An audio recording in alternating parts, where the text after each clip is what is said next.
Welcome back to Appalachian Dim Sum. Where our entertainment is our comfort food. And this is episode 46, the main course for the month.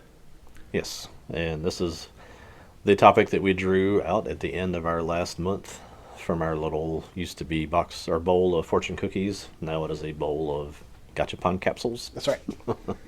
And this is Evangelion. Yep, Neon Genesis Evangelion. I have a hard G on that one.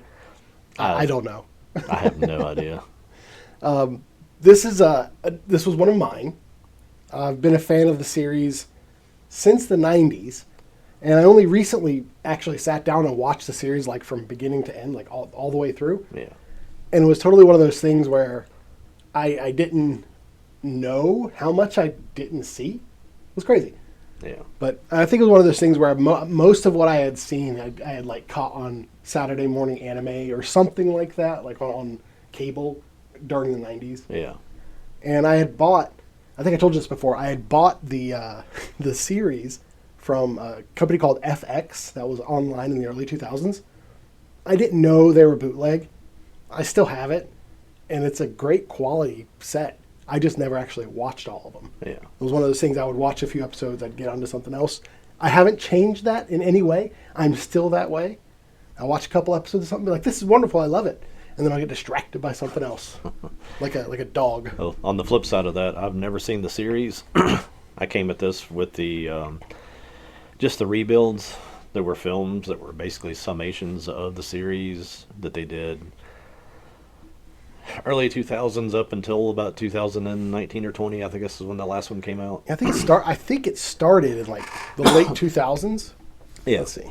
And I've got physical copies of them. I've been picking them up. Actually, I think I owned all of the three main ones before I ever watched any of it.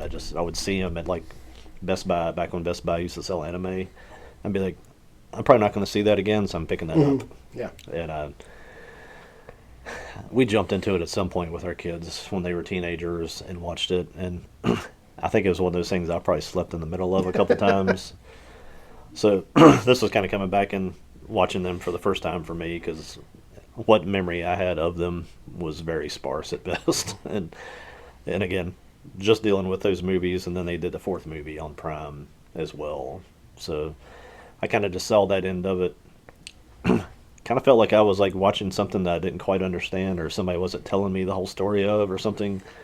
So I started going back and doing some internet Wikipedia research and fandom wikis and all this stuff, and a little bit of YouTube stuff, trying to figure it out, and just kind of figured out that there's a lot of this that's stuff that I probably just need to go back and watch at some point to ever understand.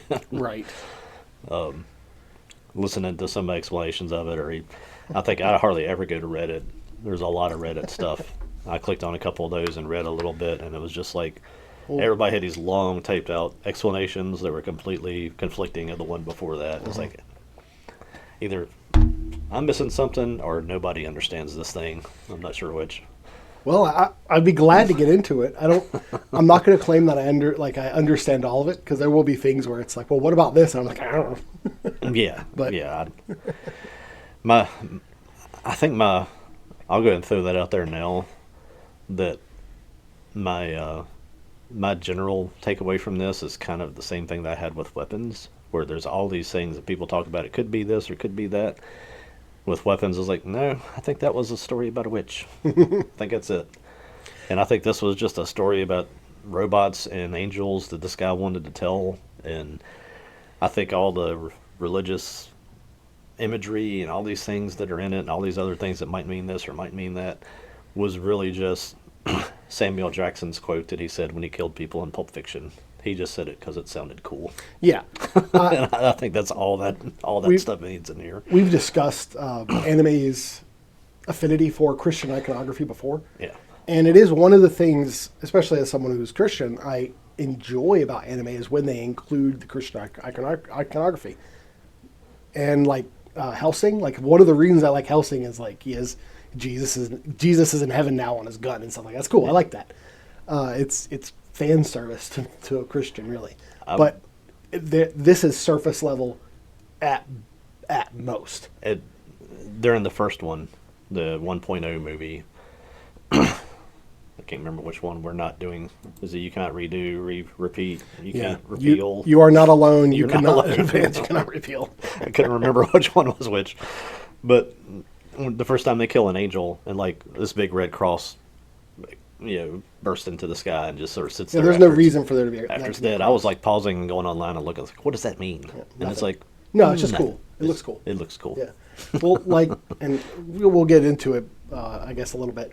But like the fact that they use the name Lilith, like the reason they use Lilith. I was hung up on Lilith for watching all of these, trying to figure out like what. Well, do you know who Lilith is in Jewish folklore, right? The idea is God made man and woman at the same time. Yeah. Adam and Lilith. They're both made out of clay. Lilith wouldn't be subservient to Adam. She wouldn't like do what he wanted her to do. And so she got kicked out of the Garden of Eden. And God was like, all right, I'll make another woman for you out of your bone. So she'll be subservient to you. Okay. So like Lilith is the first feminist. And we discussed her before. I know we discussed her before because of Crimson. There's a character in Crimson that's kind of like based on her. And in that, she's the mother of vampires. And as far as I'm aware, I'm not an expert by any means in this. As far as I understand, Lilith is like the mother of demons. Like she lays on the river Euphrates and gives birth to 1,000 demons a day or something like that. Okay. But that doesn't mean anything. And I think the reason it was Lilith is because they wanted Adam and Eve, but they already had the Avas, and they're like Eve, Ava. That's a little close. Yeah. Lilith. Let's use that. Yeah. That's it. I stopped trying to look up things and research stuff when they started calling the the angel that was already on Earth, Adam, and that Lilith was the black moon and he was the white moon, and I was just like, it really was like I was trying to put together some sort of electronics piece from another country, and it was just like this doesn't make any sense. But like the Matrix after it, I'll say it that way. But like the Matrix after it, you give all these puzzle pieces to people, they will fit it into a picture in some way. Yeah. So you could find people that will find meaning in all of these things. But from my perspective, I really think it's just a wrapping for the story. Yeah. Yeah. Which I'm fine with. It's cool.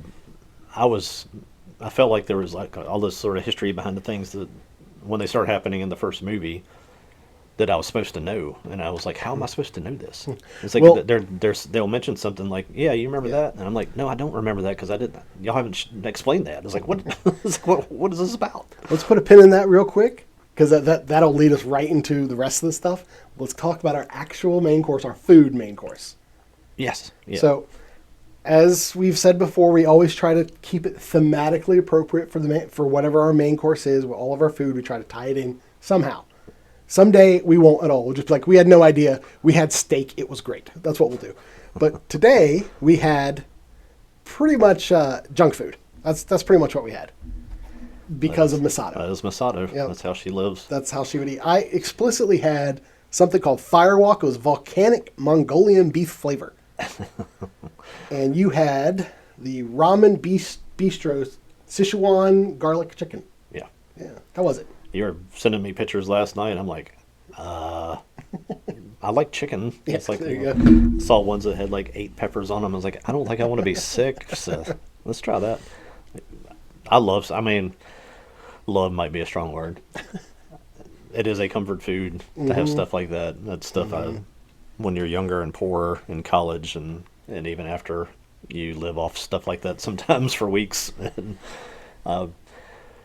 in a way, you kind of at some point hit a point where you're like, man, I'm never eating that stuff again because I don't have to anymore.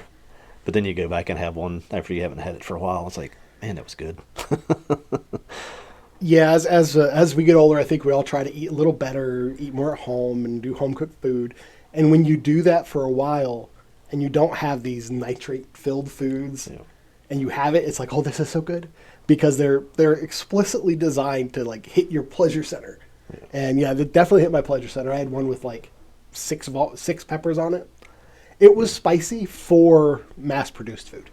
I enjoyed it. You get to where like you see that little dehydrated piece of corn and a couple little scraps that are green. And you're like, I'm not even sure what that's supposed to be, but I guess I'll be able to eat it once it's in hot water for 5 minutes. It'll look like a vegetable.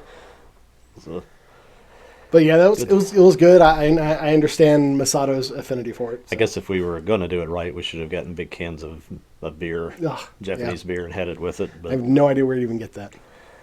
Sapporo was the only Japanese beer I know, and it's a little bit expensive to just go out and get Sapporo to have with your ramen. I almost got like what do you call them? I'm not a beer aficionado at all. Not IPOs. IPA? IPA. There you go. Thank you. Like a local kind of small brewery because all of their cans are so like eclectic. Yeah.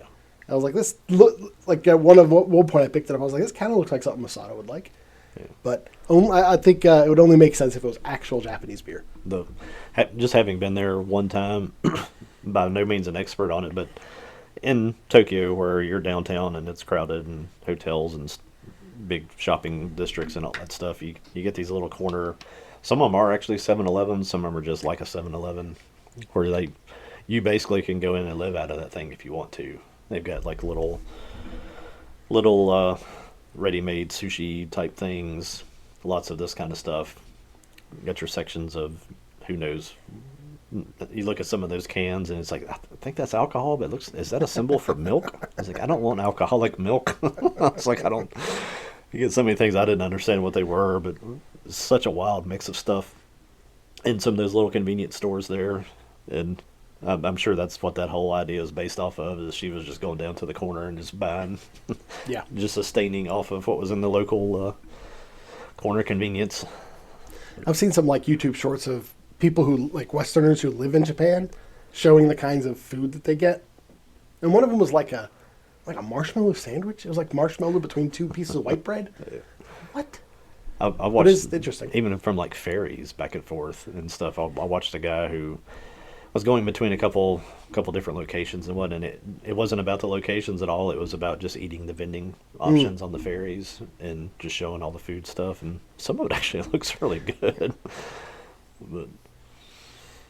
But that was our main course. Let's get into our main course, which is Neon Genesis Evangelion. It should be like an instructional thing. How to explain Evangelion to anybody else. Yeah. Step 1. Ask Randy. Now we are gonna focus primarily on the rebuilds. Yeah. I would like to go over kind of what is available for Evangelion, because we're gonna go over like the broad strokes of the story, right? Yeah, I put together what happened up until these movies. Okay. Like sort of in the history of this world. Mm-hmm. It's not very long, but I don't know if you want that or if you would just want to go with. Let's go over the franchise as a whole first. Okay, gotcha. And then we'll get into that. Gotcha. So, Neon Genesis Evangelion was originally a 26-episode TV anime, and it was broadcast weekly from October 95 to 96, or to March 96, excuse me. I have a quick question. Mm-hmm. Is there as much, was there as much nudity in that as it seems like some of the flashbacks imply? For it being a TV series, or was it not? Yes. Okay. Because it seems like it's kind of the fan service stuff in the movies, where it's somebody from behind seeing somebody's rear end or whatever. It seemed to me like every time they showed like footage of anything from the old one, it was like there was somebody naked, and I was wondering, was that a TV series or how did they do that? It's not. I would say it's not overbearing. Yeah. But from what I recall, there's more in the series than there was in the rebuild. Yeah. Yeah, there was very little in the rebuild. Yeah. But I saw like little clips even when I was watching some of the YouTube stuff, and I was like, was there a scene where there wasn't like a naked Ray like floating around somewhere? Right. Yeah. Well, it was like in the 90s, a lot of the nudity in anime was almost like silhouetted. You know, where like they didn't explicitly draw details. It was just like, these are the outlines of the breasts, and that's it. I gotcha. But I just, with the ages of the characters and stuff, that was sort of raising eyebrows. I was like, how? Right. How did all that happen? But anyway, that was cultural differences. Yes. Okay, so then there was Evangelion Death and Rebirth. That's 2 films that act as alternate endings for the series. Yeah. Okay. Then there was The End of Evangelion. This was a 2-part, one film that had 2 parts that recaps the rebirth part of Death and Rebirth and gives additional scenes. Okay. Okay. Then there was Revival of Evangelion. This is ridiculous.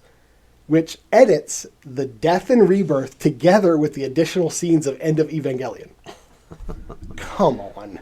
Well, like I said, I think I said that at the end of the last one. I was talking about how somebody that my wife watches had said something about, this is the order you watch Evangelion in. I'm like, I don't think either that person's either watched it or is just talking out of their rear end, because I don't think there's an order to watch this in. Well, like if I were giving my advice, someone wanted to watch the original series, watch the original series, skip Death and Rebirth, skip End of Evangelion, and just go to Revival. Okay. Because that's kind of like what, like, Revival combines the stuff that they think is important. The other two is just, well, they have scenes that are maybe in a little different order, maybe a little longer scenes. The kind of my takeaway from them was like, it'd be like if you took Star Wars and you get to the point where Darth Vader reveals that he's Luke's father, and the second one it'd be like Darth Vader reveals that he actually knew the guy that was used to be your dad and he was an okay guy. And then the next version would be like, Darth Vader never knew your father, but he went and started a dance company. And you're like, they just kept changing like the ends of these things pretty drastically, wasn't it? Yeah. Oh, yeah. And it was just like, and what are you doing to your fans of this stuff? I mean, and I'll mention this now, and we'll kind of go a little more in depth later. But from my perspective, all of this is canon. Like if you're reading about, like, people say, well, this stuff isn't canon, this stuff isn't canon, because of the nature of what happens in the series. I think we're kind of looking at a like a Matrix situation. I was getting ready to say, I think there's something that happens at the end of the Rebuild series that I guess probably tries to justify all of that. There is a very specific scene in the end of the Rebuild series that is a direct callback to the original series. Just saying that, you remember when we did all that stuff? Yeah. But it was different this time and different this time. This is why. Yeah. And so, like, the alternate endings, it's not them changing it. It's them giving you a different iteration of the Evangelion what story. does Neo decide to do this time? Yeah. Exactly. Yeah. And it gives them an excuse to do another release, so everybody watch it. And it really took that, honestly, that one little scene at the end of the fourth movie that I watched to be like, okay, I can accept all of this. Right. I was like, I was ready to like be like, nah, I can't. This does not compute. And I was like, okay. Now you also have the manga. There are 14 volumes.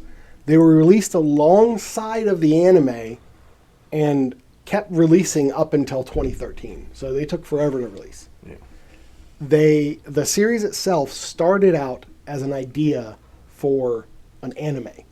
And while they were developing that, they decided to do a manga too. Yeah.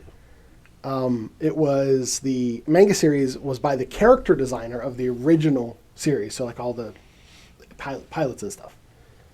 And it is different. It is like, it's a different story. It's a different telling of the events. The Neon Genesis Evangelion Angelic Days is a 6-volume manga that is exploring the dream sequence at episode 26, where Shinji and Asuka, I'm gonna mess that up. Asuka. I've always pronounced this because I've read it first, and I've always read Asuka as Asuka. I think we're 100% obligated as Appalachian men to mispronounce it. To mispronounce anything foreign. There you go. So there. I'm going to start saying that, Asuka. Asuka. We're their childhood friends, and Rei is a transfer student. It's a real quick scene that, before I was looking all this information up, I had forgotten about. So that there's 6 volumes that explore that. So do I start calling him Shinjai? Shinjai? Yeah. Shinjai. Then there's Campus Apocalypse. It's a reimagining of the series that takes place in high school. Okay. That one, let's see. There's another one that's a... Okay, yep. And then there is the Shinji Ikari Raising Project. It's an 18-volume spin-off. So the spin-off is larger than the official manga. That's based on a visual novel video game of Evangelion. I assume there are differences in plots. I couldn't find that specifically. Let's see. Then there's the Neon Genesis Anima. It's a light novel series. There are 5 volumes, and it acts as a what-if story. whatever happens. I don't know. And it's written by the mech designer. So you had the guy who made the series, and then the person who made the character designs made his own version of it. The person who made the mech designs made his own version of it. I think it's great. Let's see. There was a live-action movie series that has been in development hell since 2003. I can only imagine. Yeah. There are tons and tons of video games, but like 90% of them are exclusive to Japan. So if you know Japanese, have at it. And this one is just something I explicitly remember. There was a program on the PS3 that was exclusive to the Japan PSN, but at the time I had like different PSN logins for the different regions. And so I downloaded it, and Misato would just like read you news like a news broadcaster. I had no idea what she was saying. It was all in Japanese. But it was cool. And this is kind of where we're going to get into what the series is. I do want to say that Evangelion means good news in Greek. It's literally like the gospel. That's what it means. Yeah. Yeah. Yeah. This is what let's see. I tracked. I might interject. I tracked down trying to figure out, because you really start with, in the first movie, you start with, this is what happened after the second impact. And I'm like, what's the second impact? What's the second impact? And if it's the second, then was there not one before that? Yeah. And so I was hung up on that from the very start. I was like, what? You're not even telling me what the second one is. So what's the first one? I did get the feeling as someone who had watched the series that they expected the people who are watching the rebuild to have watched the series. Yeah. Yeah. Absolutely. And this is literally one of those shows you could just watch and just enjoy battles and flashy stuff. But I guess when I get into watching stuff and I see something come up, my brain is automatically like, why? Mm-hmm. Tell me why. And then the amount of hours that you were like, why? In this, that's hilarious. It had to be. Why is that? Why did it do that? Why did that? I paused and was like looking stuff up and trying to take notes and stuff for a while, and I was finally like, screw this, man. I'm just watching. Let's watch it, and then let me see what happens about the end of this and see if I can figure this out. But the first ancestral race of intelligent beings, that's just how they kind of frame it. They're the creators of things in the universe, or they are part of the universe or something. Send out either a white or a black moon, one to each planet. If it's a white moon, then it is an atom, and Adam creates angels. And they have the fruit of knowledge. Okay. Right?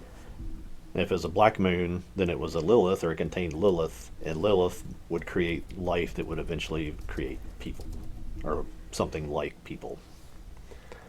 And fruit of, I think, okay, I'm sorry. Hang on a second.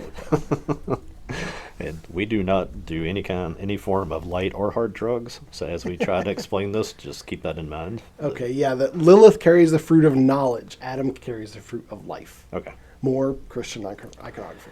So the story is around the black moon hits Earth. That's the first impact. But Adam is already there. Yeah, Adam's been here because Adam was supposed to be here. And it's not supposed to ever be, it's always supposed to be one or the other. Not ever both. But that's what the impetus for this whole idea is. Mm-hmm.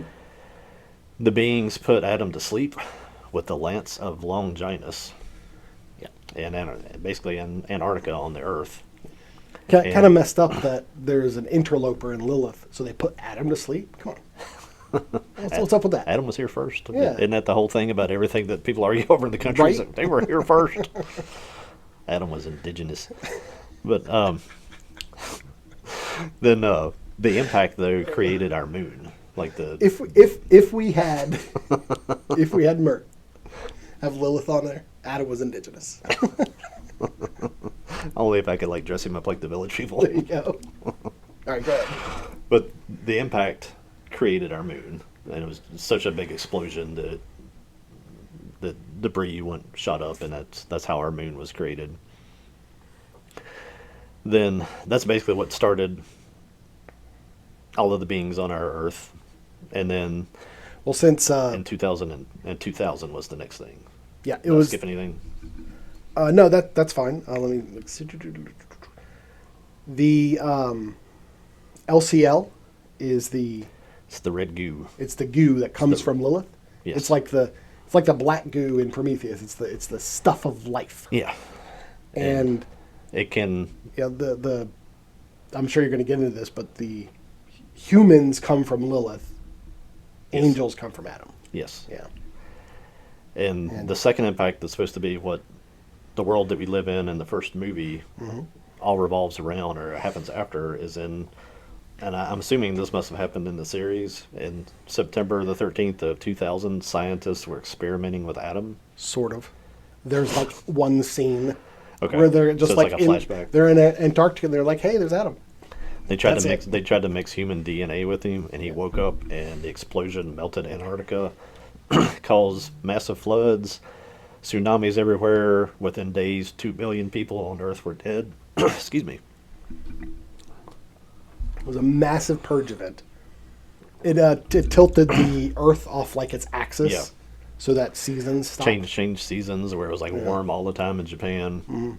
The doctor, whose name I never wrote down, had a daughter, Misato, Yeah, it's Misato's dad. that he put into an escape pod, and she's the only person to survive that whole site, the only survivor of that site. And then what followed that kind of mass chaos, it kind of it buried cities in water, flooded things. The people that were left all went to war, warring over resources. And again, they started all killing each other, nuking each other. And by the time that's all done, over half of the world's population is gone. Most of the major cities were gone. And this agency, or it's not even an agency, this group of evildoers called Sealy. Is that how you say it? I would always thought Seal, but yeah, Sealy might be it. I mean, in ERV is nerve, so They told the lie that a meteorite caused all that. It wasn't an experiment. And they wanted to put Adam back to sleep and turn humanity into one single life form, which led to the creation of Nerve. So Sealy created Nerve. Nerve was created to fight the angels that Adam was creating, I guess. Mm-hmm. And so they started making Evangelions, which are these giant robots that have to be driven by people and have some sort of soul, sentience, something that kind of is part of their design. And they had to be designed, or they were designed to be piloted by the kids of, not necessarily the people that made them, but I guess they had parents' DNA when they made them, and that's how they... not as far as I'm aware. Okay. Now, there was, like, while I was watching the rebuild, one of the things that did occur to me, I was like, to me, it would have narratively made more sense if, like, Shinji, we need you to pilot this Eva because it's made from your DNA. That's or what something like that. That's kind of what I thought. I thought that because of Rei being from Yui and Shinji being from Gendo and Misato and other people being from previous people that were involved, I thought that all of the kids that could pilot these things were somebody that was tied to it, so that they had some sort of DNA tie-in and stuff. I don't know. As far as I'm aware, no. And then Because all of the Evas, with the exception of Unit 1, Shinji's Eva, they're all made from Lilith. They're made from, like, Lilith's DNA. okay. They're grown from her, essentially. And it seems like from that point, once you get to that part of the story, or at least that part of the history, what happens after that differs depending on what you're watching. Yeah. Right?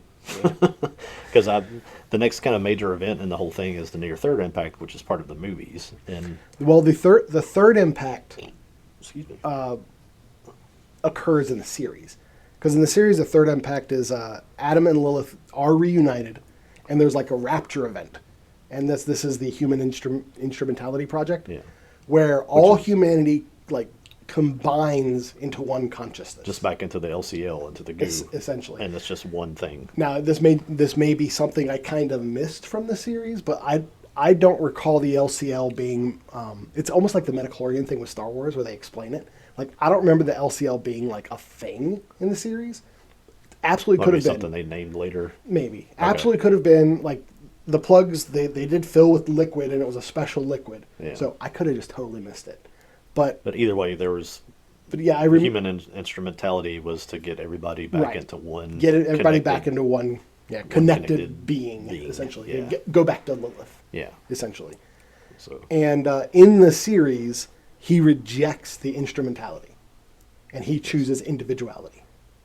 And that's the scene where he's like on the red beach at the end of the third 3.0 plus 1.0, where he's sitting on the beach and Asuka is laying down, and they have like a little conversation that lasts like 5 seconds. yeah. That is the scene that's in the series that kind of ties everything together, I think. Yeah, that was like Rey and Shinji started that impact. Yeah, yeah. But And then- all third impacts involve Rey in some way, because Rey is a product, like an Ava, she's a product of Lilith. Yeah. Yeah. And that's the one where it's basically up to Shinji what happens, and he decides. Yeah, for some reason. That's one of the questions about Evangelion in total. I have a question about, like, why is Shinji so special? Like, Yeah. he always gets to choose the fate of humanity. I wanted to say this earlier. If I could rename the Evangelion series, it would be the Ballad of Idiot Shinji. Because, like, the whole thing is about him, and I don't understand why. It would make sense if like, his DNA or something had something to do with it. But, like, even Gendo, If he was, Gendo was just a man that had, like, ambition. He had a plan, and he had a wish. That's what they called it. He had a wish, and he went for that wish. Like, he didn't have any special connection to this like stuff. he and Rey, since they're always working it, like one of them was the child of Adam, and one was the first child of Lilith that just kept on reincarnating or something. Yes, that would make more sense. Other than here's the son of the evil scientist that whines about everything. Yeah. And let's make 4 movies where. He's the worst. He is the worst. Oh, goodness. But yeah, the movie or the show goes to the third impact, and that's it. The third impact happens and is done. he decides that he wants to deal with life, and he lets people return. And Basically, and I remember reading about, like, what people thought about this, and it's one of those things where at the end of the series, they're just on a beach, and there's, like, crosses in the ocean and in the sky and stuff, and it's just him and Asuka, and it's like, okay, now what? You know, it's like just kind of left open ended. Yeah. It's like, well, does the world restart? Does everybody come back? Can you choose to come back? Do you have to come back? Like, it's not really answered, which I'm fine with.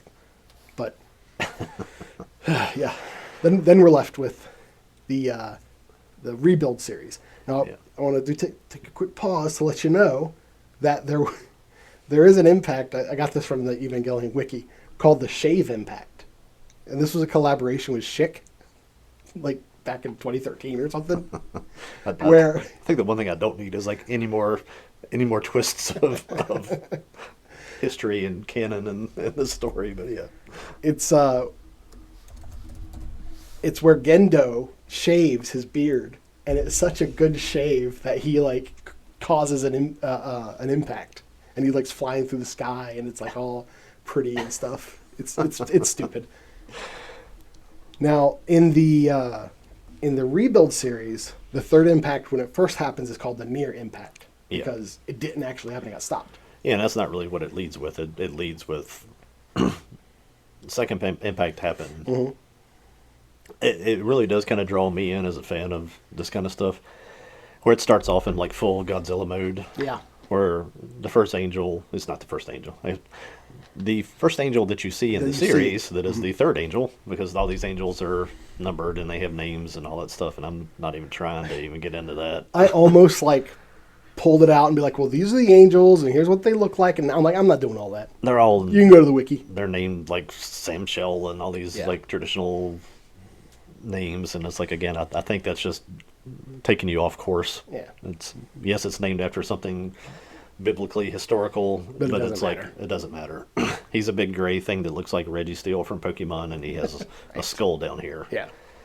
But what I do love about this series is the obsession of whoever designed all this stuff with big guns and like buildings that transform into forts and ships that fly and can turn into great big fortresses and all this stuff. And it starts off with this angel. First time you see an angel attacking Tokyo 3 is, I guess it's the third third version of Tokyo. I guess Tokyo's been destroyed several times again. Well, They call it Tokyo 3. I don't know if it's worth even trying to figure out. my assumption is, well, no, never mind. I was going to say because the second impact would make Tokyo 2, so I don't know where 3 came from. Yeah, that might be another thing. It's like, what are they going Yeah. to call it? Let's call it Tokyo 3. Yeah. Why? Because it sounds cool. It's the third one. But all these like cannons and things, their turrets come out of the ground. The buildings, there's skyscrapers in Tokyo 3 that retract down into the ground so they don't get destroyed. And I'm like, this is awesome. It's awesome, but I was watching the rebuild, and I know I've thought this before, but I was watching the rebuild and I was like, why do people live here? Like I grew up on military bases, and a lot of times you would have like the military base and then like the military base where everybody went to work. Like they would be separate. Where the people lived, like where all the civilians or all the dependents lived, was separate. Well, they would even say, it's like, okay, we've got everybody evacuated. It's like, Yeah, where are they going? It took like 3 minutes. Yeah, that too. I always assumed it's because they were just in buildings and they all just went underground. So. See, that would, to me, that would make more sense if like it was an emergency and you saw all the buildings like just drop underground, close up, and then like turrets come up or something. But I mean, they're full on every tank and cannon. The amount of destruction that happens to this city, to Tokyo 3, I can't understand. Like I said, why are there people living here with the amount of destruction that they're experiencing every time an angel comes? I love that imagery of bringing out all of your military, just like in a Godzilla movie, and launching everything at it for no reason because you know it's not going to affect it at all. Mm-hmm. But that's how the movie starts off, and then I'm trying to remember which. It's not his. Is it his Ava? Yeah, he gets in that Ava that kills that one, right?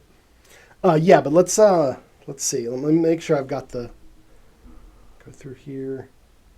Do you want to go through the impacts as we get to them in the series? Like cover all of them? We can. Yeah. Because that's going to jump over most of the first movie and the. Yeah, let's talk about the movies specifically. Okay. Yeah, after Shinji comes to Tokyo 3, he is immediately put into an Ava. He doesn't even have a plug suit. Like Misato, I was trying to remember what happened. I remember Misato picks him up. She goes out in a sports car, finds him. He's like, "We need you to come here." Mm-hmm.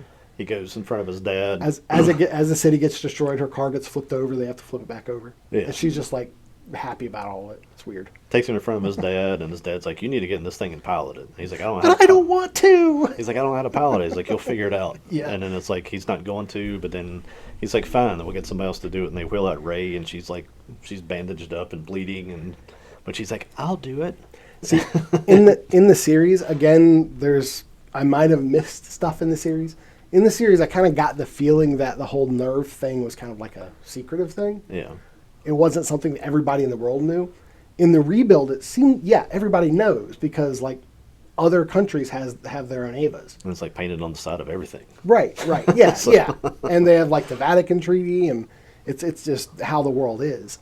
Yeah.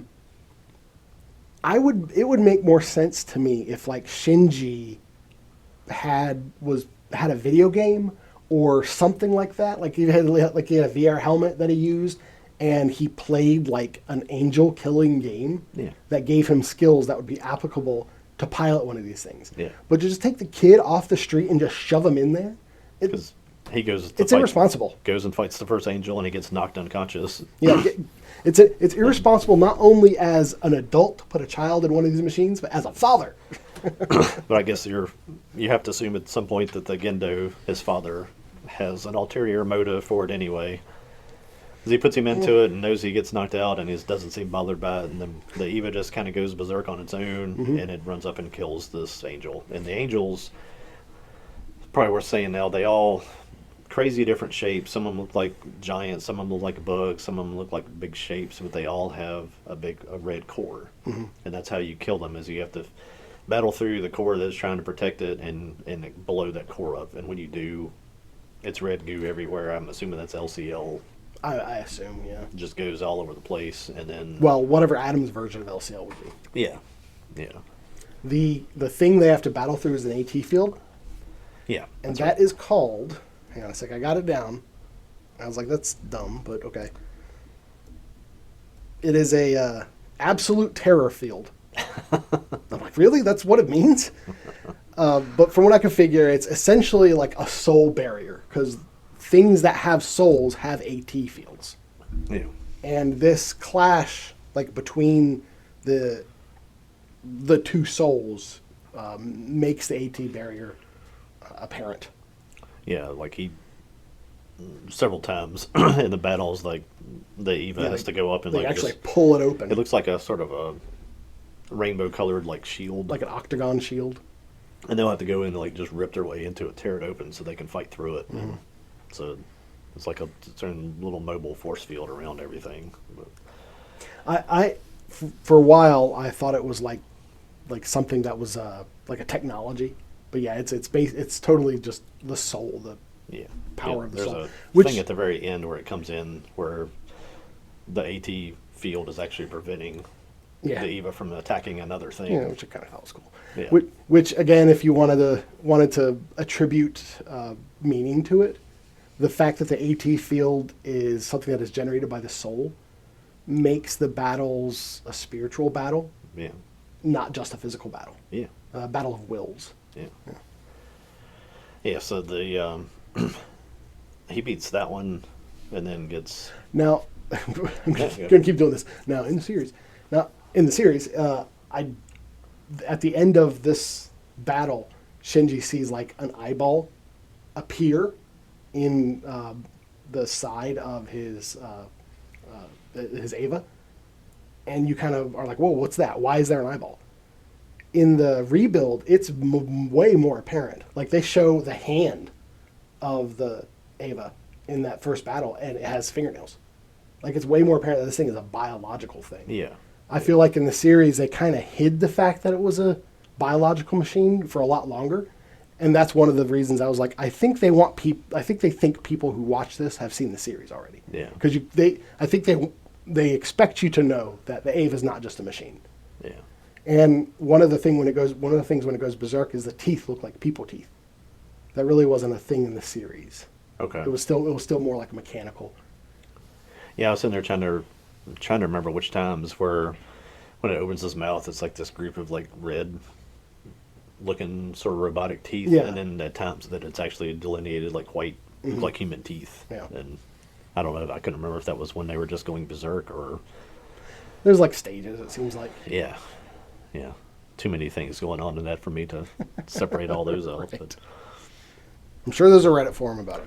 But he, from there, he gets assigned to live with Misato. Mm-hmm. And Misato, again, is the girl that survived the whole second impact. But you would not know that watching the movie because they didn't say anything about that. Right. I had to find that out from going back researching that one. But I think there might be a line in one of the films where she talks about my father and about the first or the second impact. Yeah. I think. And it really I do like the pacing in these movies where they sort of start to go into here's some character story, Yeah, slice of life stuff. Mm-hmm. But enough of that. Here's another angel. Go back and fight. I'm like, okay, I'm good. I've described this series as a boys anime. Yeah. Just because of how much like giant robot fights giant monster there is, Yeah. and that's generally geared toward the boys. But there is a lot of like emotional stuff, a lot of relationship building, tension between father and son, but still I would say it's still more geared toward boys. Yeah. But this I could see how someone who's not a big giant robot fan could still enjoy this series because of the slice of life stuff that they put in there. Yeah. For Because sure. You get into the whole thing of our main course with all our ramen and stuff was that he moves in with Misato, and you find out some of her family's, or her, not family's history, but or she used to be with somebody else, and now he's living there with her, and she's a slob, and she drinks and just eats junk food and has a penguin. That's probably my biggest hang up on the whole thing is why was there a penguin there? Why was there a penguin in this thing at all? It never, I thought maybe it was explained later or something. It's like, nope, it was just a penguin. Penguins are in the Antarctic, right? I guess. Was that a king penguin? What kind of penguin was it? It was something like that. Let's see. I think they'd probably say at one point, but But No, it's definitely not a king penguin. not very long into that whole little story, another angel shows up, and this one looks like a giant, almost like a centipede. Yeah, and there's no rhyme or reason to what an angel looks like at Yeah, all. I love that part of it. That it's every time we're gonna have another angel show up, it's just gonna be just like freeform creation of a beast, and there's one thing that looks like almost looks like some kind of weird like timekeeping device where there's like these things rolling Yeah. around and its core's in the middle. But One of them's just a big ring. yeah, I guess it must be in the series that there's one that looks like a fish, because I kept seeing images of that, and it's not in the movies. So, Fish angel. or maybe that's in the manga, maybe not even in the series. Oh yeah. That's where we get introduced to Asuka, Oh, okay, and that's like not in not at all. at all in the rebuild. Not at all. And they kind of almost at the beginning of 2.0, where it's like with Misato and Willie and all that. I felt like that they kind of tried to rebuild the scene with the introduction scene of Asuka there. That was the feeling I got. Yeah. But yeah, I completely forgot about that. The centipede thing comes up, and you got in your slice of life. You got his two school friends they wanted to come out and see what was happening. Yep, Toji and Kensuke. Well, they became friends. Yeah. At first, Toji clocks That's true. Shinji. That's true. Because he knew that, because everybody knows Shinji's piloting this thing, and his sister got hurt in the battle. Yeah. Not seriously, but got hurt. They're out on like a mountainside. This thing throws Shinji's Eva over onto the mountain, almost lands on them, and like he's afraid to Yeah, keep 'cause- fighting because he doesn't want to hurt them. Yeah, And because Toji and Kensuke are out there like with their tape recorder trying to get some footage. so he throws them into the Eva with him. And then it's the other thing that's kind of weird in this, with all this like crazy design stuff. Like these Evas are like on power cables. Yeah, And, they look like gas station pumps. Yeah, like they have to stay plugged up, and if they come unplugged, they've got like 5 minutes or whatever the time frame is as they run out of power. Yeah, And, I would totally, if I was in the writing room for this, I would totally be like, "Wait, if they're biological, why can't they just eat something?" yeah, or just have a fuel tank or something. Yeah. But it's basically They're thin enough. They could have a couple fuel tanks on the sides or something. so many Whatever, other things happen whatever. as they do stuff, as they burn through machine guns and stuff. They just eject them off of themselves, and that's what I love about some of the design of that. Even like in they use these giant machine guns, and I talked about the scale of stuff. I love the fact that they actually show the shells landing onto a street. Crushing cars. Just they're bigger than like buses, and they're falling down and like crushing buildings and cars and stuff. And it's like, oh my gosh, that's awesome. Yeah. It's like I love that design. But the Ava he's in that second battle runs out of juice, and then he decides that he's going to make it go anyway, go past its limit, Yep. and sort of it powers itself off of his rage, I guess. That's where you start to get the idea that, like, well, Shinji is special for some reason. And then on top of that, it runs through. I think that's where it actually tears through the AT field of that one, and he has like a combat knife, and he just stabs the core and kills that angel. And then A quick aside: apparently, the rockhopper penguin, which is what the penguin is from the sub-Antarctic islands in southern tip of South America. So this is complete conjecture, but it could have something to do with when Misato escaped. yeah, Like maybe the penguin helped her out or something. yeah, or got into the pod or Yeah, something. Something. Or I think it's small enough assumption to be like, well, she got it from when she escaped yeah, in some way. it's cool to have that all tied in. I just would like. Give me just a little. Just a story. little more. Tell me Give me a why. story. Tell me why there's a penguin. Wow. I don't remember what else happens in like the little slice of life part of that one. I kind of was focusing on the battles. It's not too long after that this thing that looks like an angel looks like this giant like not a trapezoid, a big shape. It's like a big diamond. Yeah, like a big diamond. It injures it shoots a blast at Shinji and just like knocks him out, injures him. He keeps waking up later. Every time Yeah. he goes to the battle, he wakes up back up in the same hospital bed, staring at a roof. That is pointing to the fact that the Evangelion series is itself a loop. Yeah, I think. I think so. Yeah. Because even like when he gets into the sort of dream sequences or deciding what he's going to do with the world, he'll still wake up in the bed and all that. But the now the slice of life part that's interjected in this, he does get to know Rei a little bit more. Yeah. There's just a little character building between them, and Misato takes him down to Lilith and shows him Lilith. And pretty much all you know at that point is Rei is a really quiet, white-haired girl that was injured at the beginning, and you see Rei several times talking to Gendo. Yeah, there's a relationship between Gendo and Rei that Shinji is definitely jealous of. Yeah.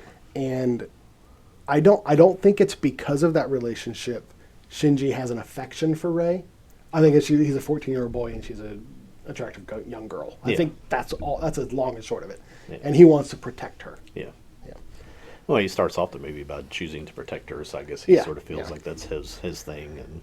And when he's taken down to see Lilith, Misato explains to him that what's going on is we have this thing. The angels want to get to this thing, and we need to make sure they don't. Yeah. Because if they do, third impact. Yeah. Yeah. And that's like that's the story of the show. Yeah. They have Lilith. The angels want to get to Lilith, and they say, no, you can't do that.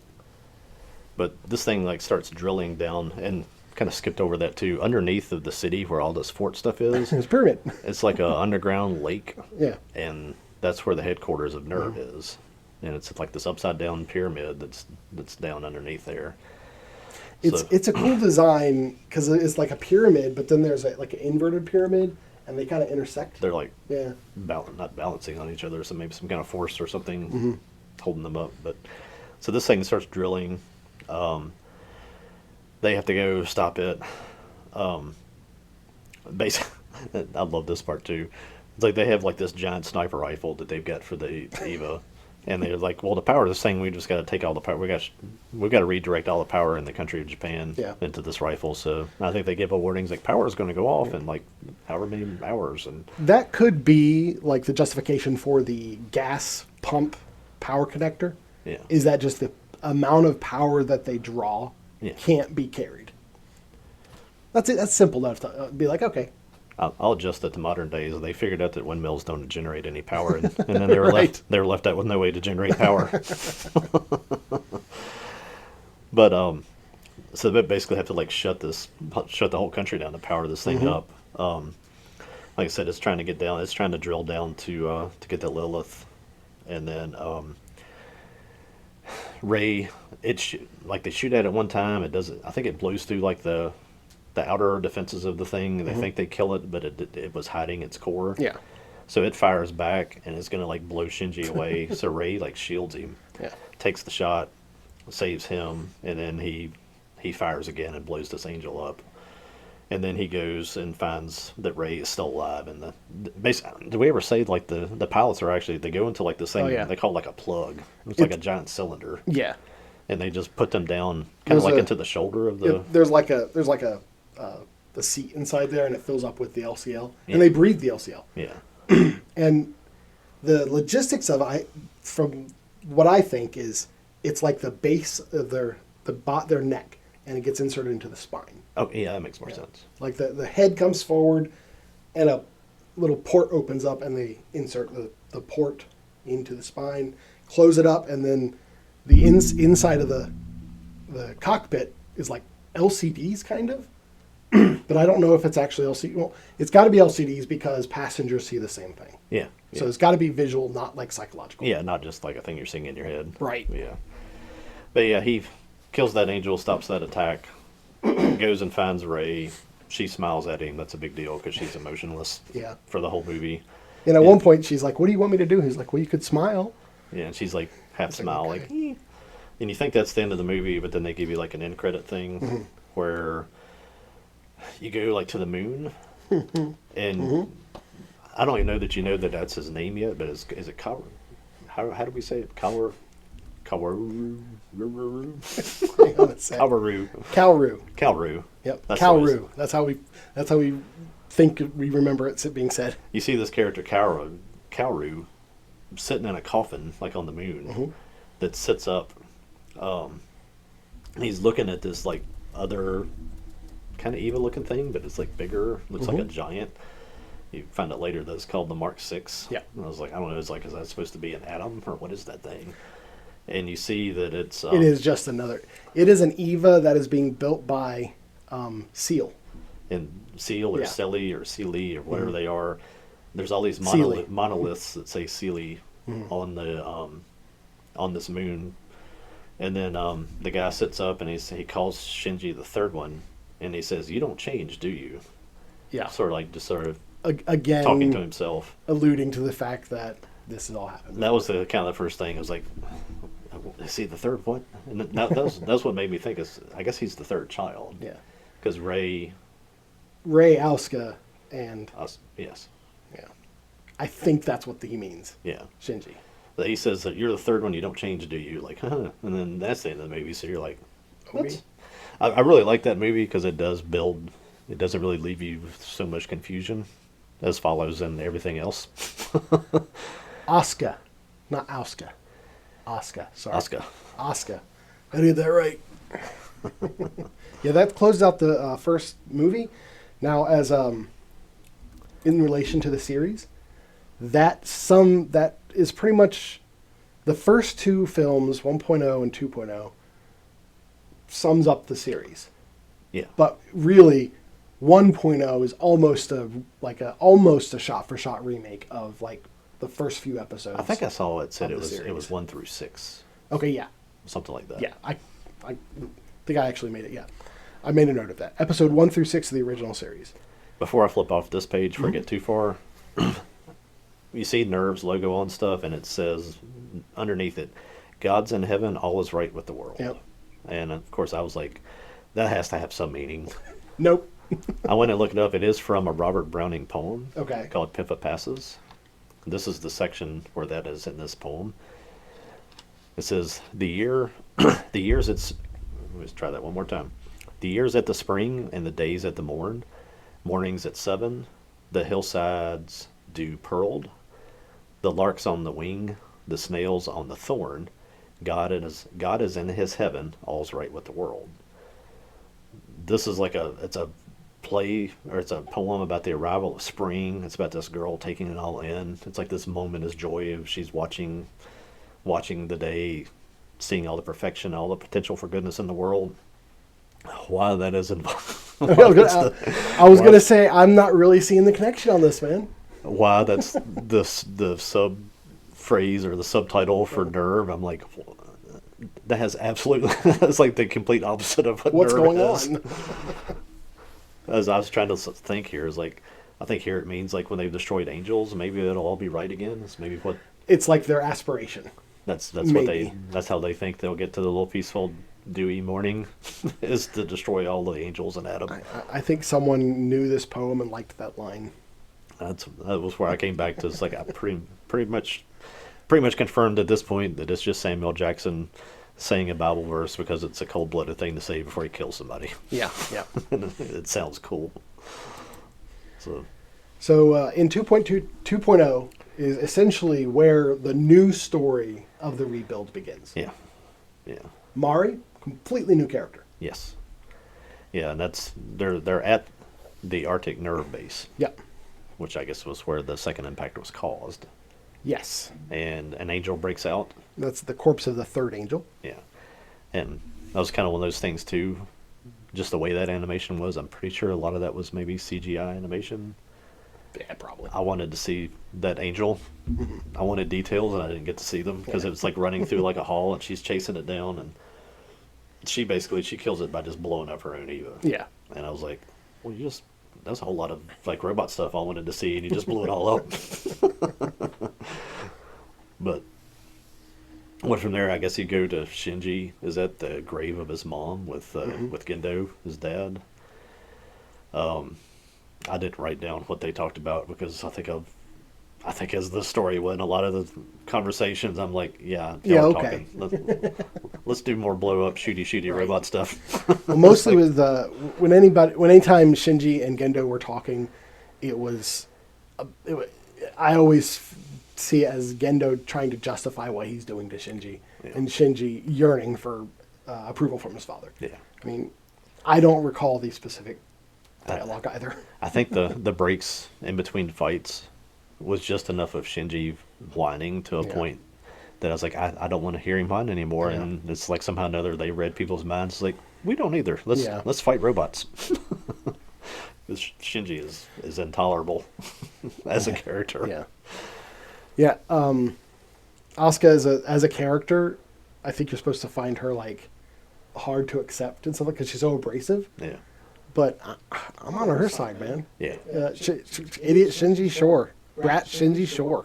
But this Come is on. a good time to bring her up because after this little grave She talk, shows up. Yep. an angel attacks, and that's where you get to see her. Mm-hmm. And she's hyper aggressive, has a red Eva. Mm-hmm. and- Loves red. Yeah. And she's very cocksure. You get I think in the fourth film, you get a little bit of this. You get a little bit of her backstory. You kind of get to know her a little more of like what drives her. Yeah.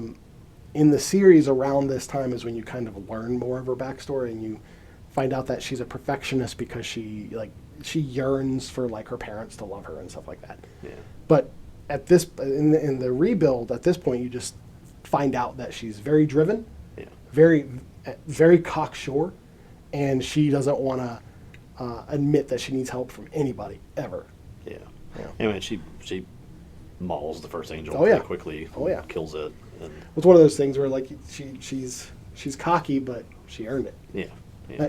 I know a lot of internet artists and indie video game developers like that. They'll talk about like the industry and stuff, and they'll be very cocky about it. And then I see their game, and I'm like, yeah, you're great. Kind of the same thing in sports. Yeah, exactly. Yeah, If I go out onto the court and I score 38 on you, then Yeah. I'm like, yeah, I'm going to talk some crap to you because I just scored 38 on you. I had basketball games when I was like in Little League and Rec League where our team score was about 4 more points than whatever I scored.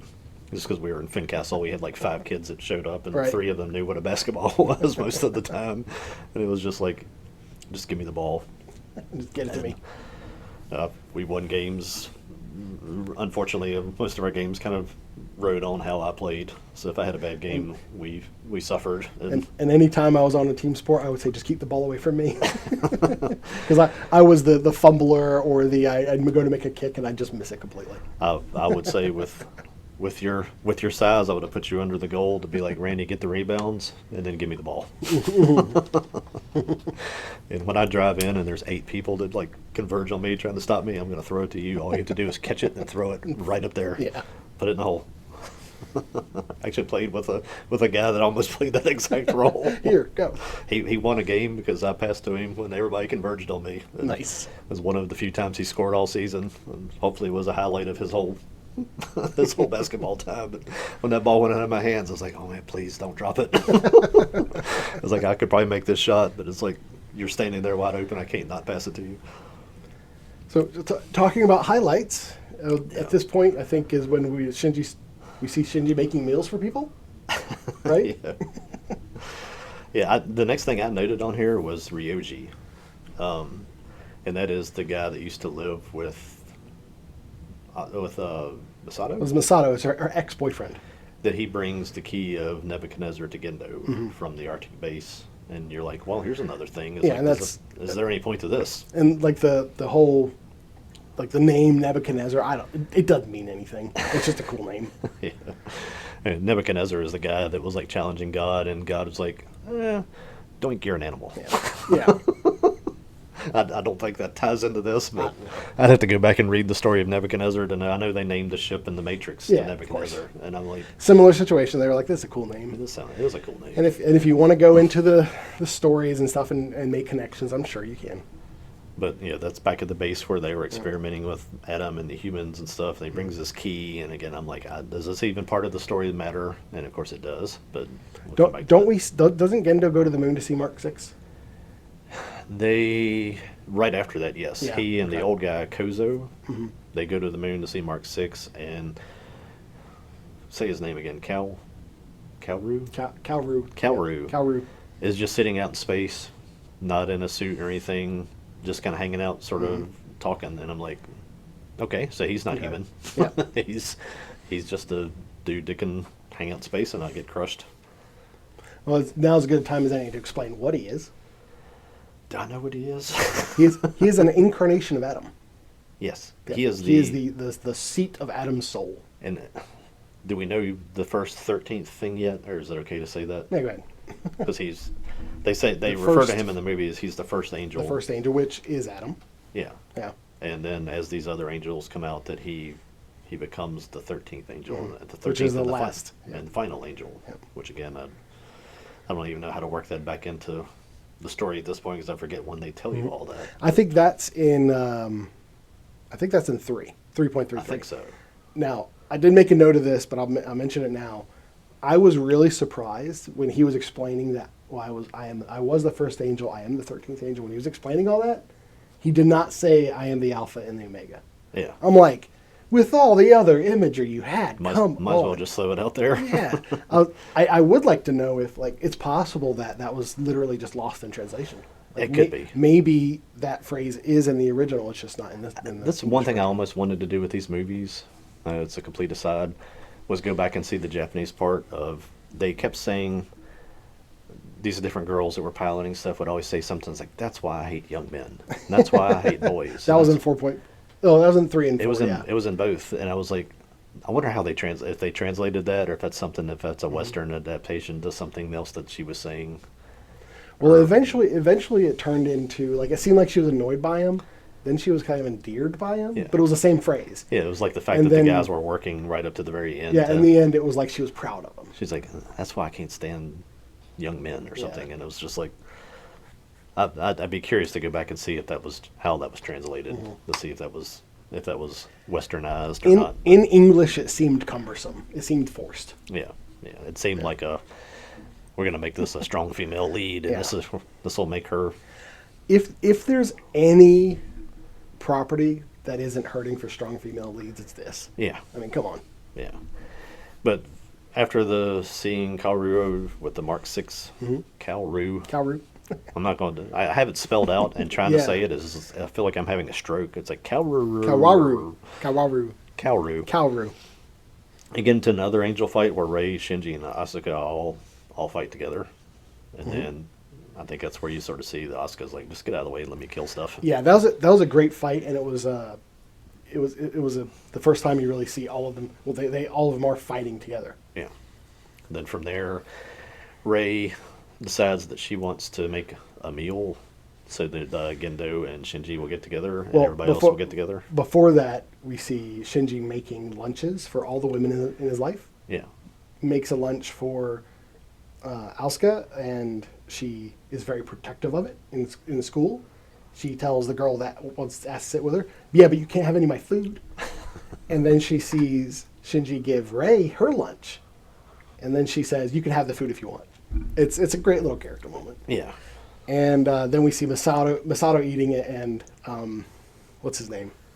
Her ex-boyfriend? Ryoji. Yeah, he mentioned something about the fact that she's not eating junk. If I recall correctly, that's what I got from that scene anyway. Yeah. But yeah, because of that, because Rei kind of saw how that brought people together, and she was having a meal with Gendu. She gets it in her head, well, if I make a meal for everybody, I'll bring people together. They'll all get along. Yeah. She could tell that that's the main source of conflict in the whole story is that Shinji and his dad, Gendo, not Gendi. Gendi makes Primal. Gendi's a better father, probably. Yeah.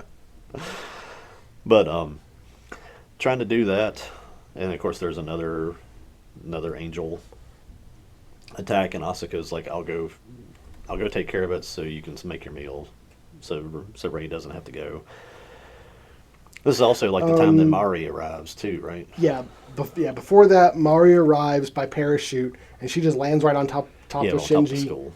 On top of the school, on top of Shinji, makes some comments, and then runs away. And it's like, what? What just happened?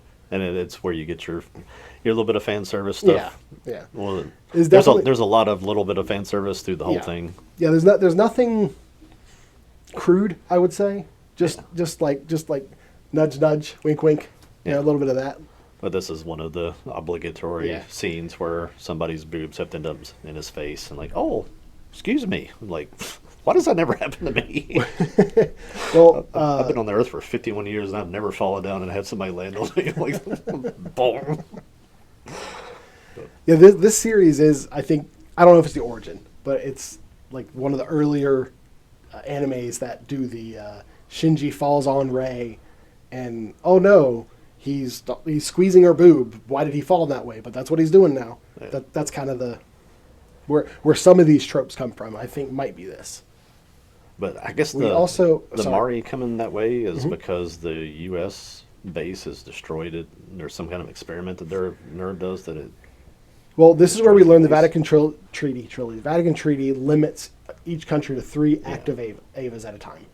And America screwed something up, and there was like So an they- issue with their Ava, and they send it They to... send the Unit 3 Yeah. to Tokyo 3, and Mari arrives as part of that, I think. Now, because of this, I thought Mari was American. Yeah. And because of her ostentatiousness, like her just like blazing sexuality kind of thing, I thought, well, she's clearly American, but she's British. Yeah. British and Japanese. Yeah. Yeah. I don't think that comes across Which- in the movie anyway. But No, maybe no. it does in one of the other She memes. she doesn't act like in it as far as I'm thinking of British stereotypes. She doesn't act stereotypically British in any way.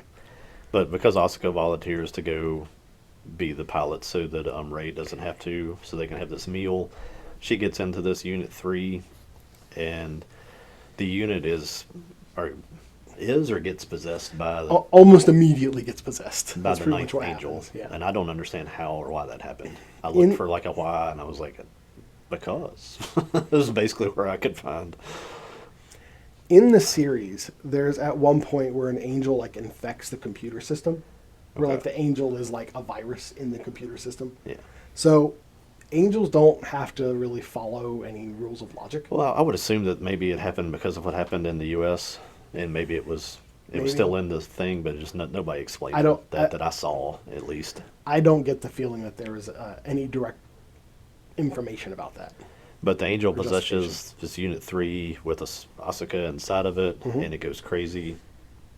Shinji won't fight it because he doesn't want to hurt Asuka.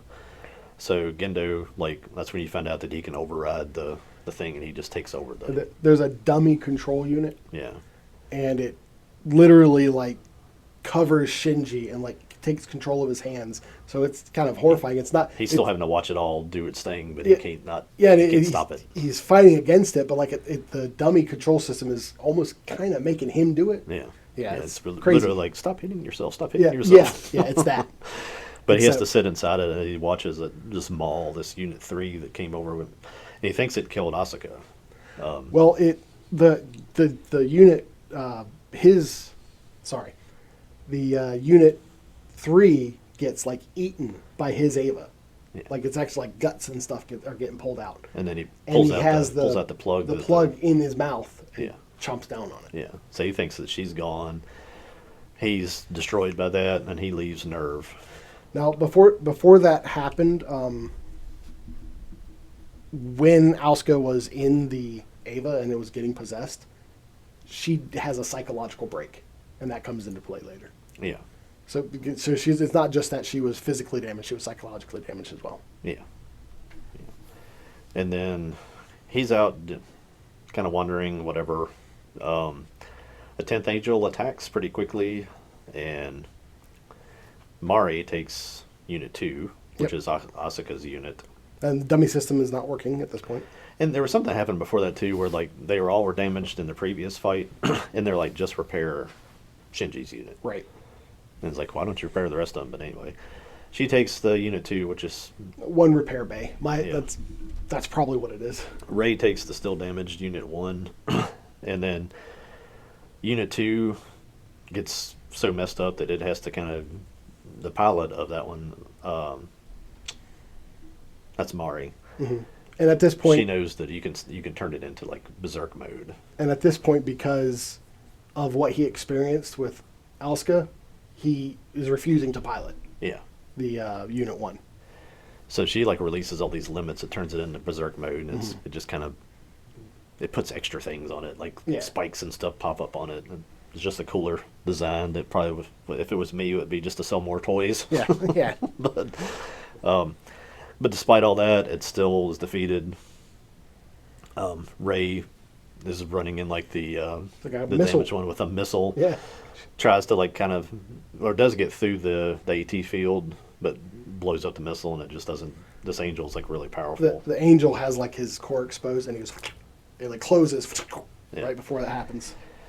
And then it like kind of it sends out these tentacles and like impales her unit, and then it just eats the unit that she's in. Yeah. It consumes Ray Yeah. and the Ava. So Shinji comes back to pilot the unit. Even Idiot Shinji only agrees to do stuff when the thing he could have prevented already happened. Yep. So he takes, That happens in the series too. There's at one point where Asuka's out there and she's just getting, the UN at one point has their own Avas, and she's getting bodied by him, and he's all crying in a corner. And only after her Ava's like picked apart, like because these UN ones kind of look like birds, and her Ava's picked apart like a carcass, like eyeballs are hanging out and stuff. He's like, all right, I'll go. Idiot. Anyway, sorry. if they didn't use Shinji and they just used Neo, Yeah, it it would have been a good soldier that would have taken training. This could have been a one movie series. Mm-hmm. They could have just worked all together and beaten everything. But in this story, Shinji is finally in Unit 1 and ready to go. Yeah, and he runs out of power again in this fight, and his rage, I guess, Again, fuels the... takes over. Yep. I think it's more that like he reaches a certain like synchronicity with his Ava. Yeah. You know, so it's like his soul powers the Ava sort of thing. So again, he, in his low rage state, he beats this angel again, and this time when he's beating it, he actually like forces his way into the core. Because he's there to get Ray. Yeah, he's just there to get Ray. And this is one of the things where it's like the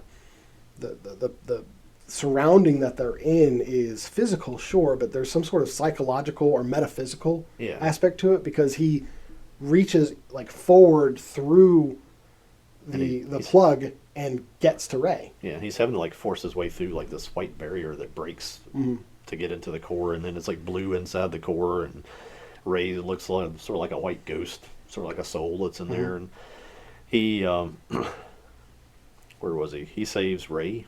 And he does get her, and while this is happening above him, there's like almost a black and red portal that's opening. Yeah. Yep. Yeah, because the angel explodes. Ray is kind of absorbed into the Unit 1, and it starts to sprout like wings. Yeah. Like and during these during these times when these the Avas are kind of like in overdrive mode, berserk mode, they'll like generate like soul versions of their limbs if they don't have limbs. I think like that read somewhere that like anything that had like the white ring around it or got the wings was basically an atom. It's an angel essentially. Yeah. I was almost thinking like the rings were like maybe it was an atom or something. Well, I think I thought I mentioned this. Ava Unit 1, Shinji's, is made from atom. Okay. All other Avas are made from Lilith. Okay. Yeah. That's the difference between them. I don't think that was ever said in anything that I watched. Okay. But it starts to sprout the wings, and like I said, that hole starts to open in the sky, and it starts what is going to be the third impact. Because it almost happens just like it did in the second one when they were messing around with the DNA in Antarctica. And out from the moon. Yeah. Does that happen in the movie, or is that in the? That's in the movie. Does that in the? That's in the credits. That's in the end. Is that the end credits? I think it is in the end credits because it just leaves you with like, here's the third no. impact, and you're like, oh crap. Okay. And then he shows up. Calru. I have to force myself to say that. Comes down from the moon in this Mark 6 and spears. Spear of Cassius is what it is. Yeah, spears Shinji's transformed Eva/Angel and knocks him out. Stops the impact. Yep. But the impact already did damage. It didn't completely end everything. It was mostly an impact. And that point where Calru comes out, that kind of makes sense that it would be the end credits there, because at that point where Calru comes down and spears Ava Unit 1 is where this story completely diverges from the series. Okay. Because the series, like during this, not exact battle, but when this happens, third impact occurs, you get 3 episodes of flat, like, PowerPoint presentations, and then it ends. Yeah. So, like, for me, this was where the rebuild actually began. Yeah. Yeah. It was a great like surprise.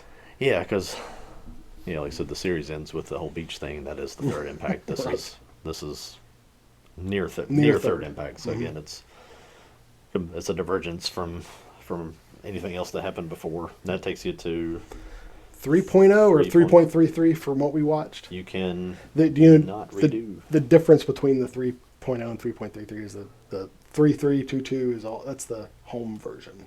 Okay. That's the Blu-ray release, I had no idea. which just is like they shored up some animation, maybe added a little more to each a scene or two, that kind of thing. Okay.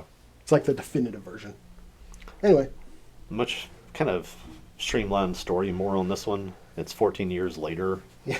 Well, we don't find that out at first. Yeah. All we see is that Asuka and Mari are up in space. Yeah, and they're trying to retrieve Unit 1 Mm-hmm. with Shinji in it from this like coffin. From this big black cube that's just circling Earth. It's like a coffin that almost looks like a cross from above. Almost. Yeah. That's just circling, and they are trying to recover that. They do. Another They kind of fought- badass battle. They fought some machines up there. I had to look that up. Those are Ava Mark 4A, Mark 04A.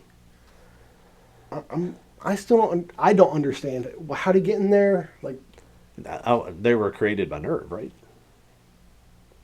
did they put Shinji in that box to, like, just hold him I think there's like a preserve. cell? Okay. That would be my That's guess. good enough. Yeah. Good Because enough. they were ready to defend it pretty quickly, Yeah. and Okay. You know what? At this point in the story, I didn't know about Willie and all that. yeah. Okay. So that makes sense. Love the battle in this too. It's one of multiple times where there's drones or whatever you want to call them that belong to Nerve that are attacking the Evas, Auto Avas. and That's what I'll call them.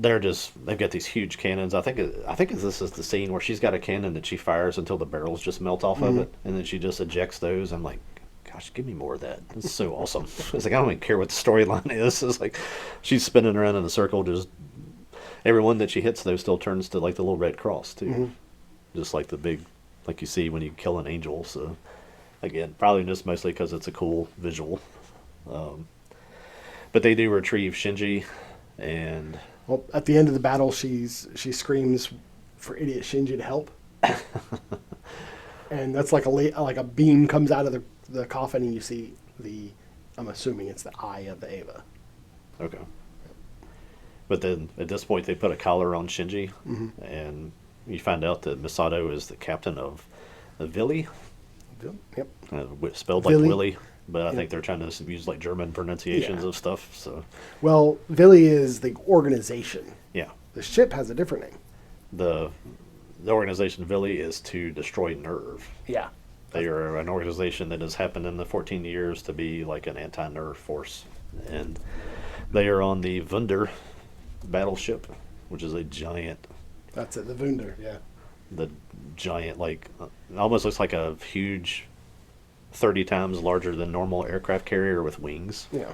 And I'm like, kind of flashes me back to Gurren Lagann when they get with the ships and stuff at the end of that, these giant like transformative ships, and very very much a call back to that for me, which again just makes me, I love that kind of, I'd watch any series with this kind of stuff. It makes even just a little bit of sense, which to me this whole series just makes a little bit of sense. But I do enjoy the fact that the rebuild, from 2.2, 3.3 to 3.0, they feel like they were made after a decade or two after the original was made. yeah, And then with all the, like you're saying, like Gurren Lagann, all the media that came about that was influenced by Evangelion, Evangelion became influenced by them. Yeah. It was interesting like, to see like the look, perspective of Evangelion through. we see what y'all are doing. We're going to Right. show you how we Yeah, do it. right.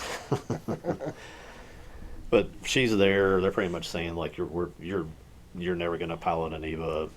I don't know if it's that point. They said something to him like they have orders to kill him if he tries to do anything.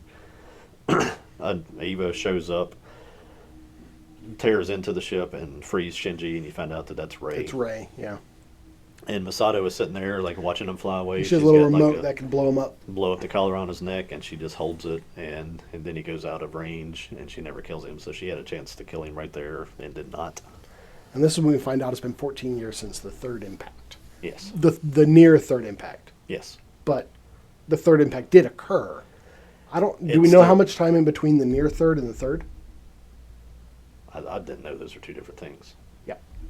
Because the third impact was when Lilith was decapitated. Off screen. We never see it. I missed that completely. I thought that what they were talking about was it was just a near third impact. There wasn't a third impact. Okay. I will defer to you on that because you get more into this than I do. Hey, I could be wrong. I watched the second movie or the last movie twice, and all these other ones I watched one time. But my understanding was that this impact, the near impact, still destroyed most of everything. It just didn't get it all because it was stopped. And I don't know if that's right or not. But while you're looking, let's see. It says the AI overview, so, grain of salt. The true third impact between 2.0 and 3.0. The event causes mass destruction. The second more catastrophic event occurred later involving Mark 6 Lilith and 12th Angel. We see that. We do? No, we don't. Which turns the world red. Okay. We do. I mean, we obviously see the world being red. It's kind of hard to the Mark, follow like the events of a thing where they're like, "Oh, this stuff happened, but Yeah. we didn't show you any yeah, of that." because this is jumping ahead a little bit. But when they see Lilith and decapitated with the two spears, like we don't see that happen. Yeah. That is the third impact. Okay. Yeah. I brushed over the fact that she was sitting there with spears in her. Like, okay, I guess that's where they keep the spears. I was like, I had Right. no idea. Trying to chase some of the things that they just want you to know or don't want you to know or had an idea that develop or something. It's really hard to get through the series. I think the near third impact that Shinji causes, was devastating. Yeah. Because it does fracture the planet. Yeah.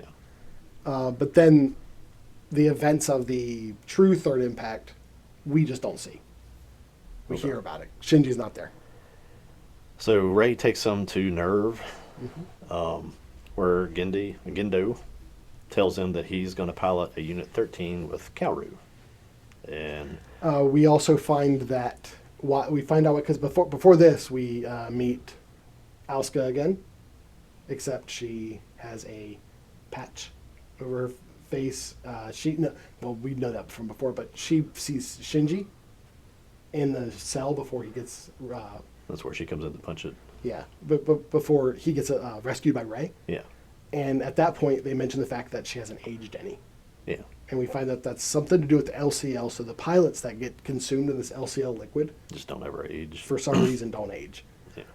I understand that as a narrative choice, but as a viewer, I would have loved to have seen. I don't think I picked up on that until you get to the last movie where they explain that. They explain when he's talking to the older guy from high school and he's the Right. doctor that he's saying something. It's like, well, I've never seen anything like this where you didn't age. Oh well, Shinji explicitly says something Yeah. to her. Why haven't you changed? Yeah. Or something like that. I'm obviously fine with that part of the narrative that they built. I think it would have been really cool to see an adult Asuka and adult Rei. Well, Rei is a clone, so that wouldn't matter. Yeah. It would have been cool to have them older. That's all. There's a lot of conversation in this part of this storyline, but it's basically Yeah. Kaoru shows him Tokyo 3 from the from the third impact, and that Then they go back explains to him- Nerve, right? Yeah, they're back Yeah. at Nerve, That's what this place is. But there's no ceiling anymore. and he tells him how Gendo still plans the human instrumentality project and wants to reunite with his wife Yui. And Kozo, the old guy that's part of Nerve, sort of the second-hand guy to Gendo, tells Shinji that Yui is part of Unit 1, and that Rei is a clone of her. So And this he learns at this point that yeah. Who Rei is, why Rei's is she been a clone. weird? Yeah. I don't know if this was explicitly said, but I get the I get the understanding that Rei is almost a combination of Lilith and Yui. Like I have no idea. yeah. Well, because like at the bottom of Lilith, you see all those legs, Yeah, yeah. and I think Rei is grown from like the LCL. That makes sense because you see it once at some point in this thing, and I don't remember where I saw it. Gendo is like looking at a room, and there's multiple Reis in it. Like one time they're like in tubes, one time they're like sitting kind of loose on the floor, There's heads on the shelf. and Yeah. that makes sense that they would just be something like you. As they develop, you pull them off of Lilith or something. Because, like I said, Lilith looks like a torso of a body with like its guts hanging out, but the guts all look like little feet. Yeah. And she's pinned up on a cross. And I could be wrong, but that's always what I've kind of gathered is I think those little legs are Rei's. You pull them out, and Over the next Rei will just fall out. over the next couple of years, I will probably watch this thing through a couple more times. I just want to do it on my own time and without input from YouTube and stuff, and just sort of watch them again. Yeah. Because there's so many little things that I'm just like, that probably means something, but nah, let's keep going. Kaoru and Shinji developed this like really close relationship, learning to play the piano together, and They just sync up. how to sync and stuff like Yeah. that. Now, I did have a problem with the fact that Shinji could actually play the piano a little bit right away. I was like, I've never sat down at a piano that sounded anywhere as good as that. It just sounds like garbage. Maybe that is. Probably adds a little bit of your evidence that this has happened before. Yeah, there you go. I like that. But Yep.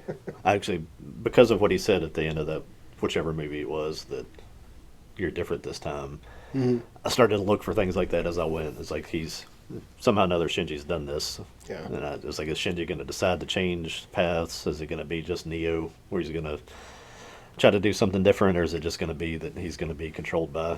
Now, I do not recall if Shinji ever played the piano in the series. I don't think he did. Wait, there was a time, so it proves that he's musical.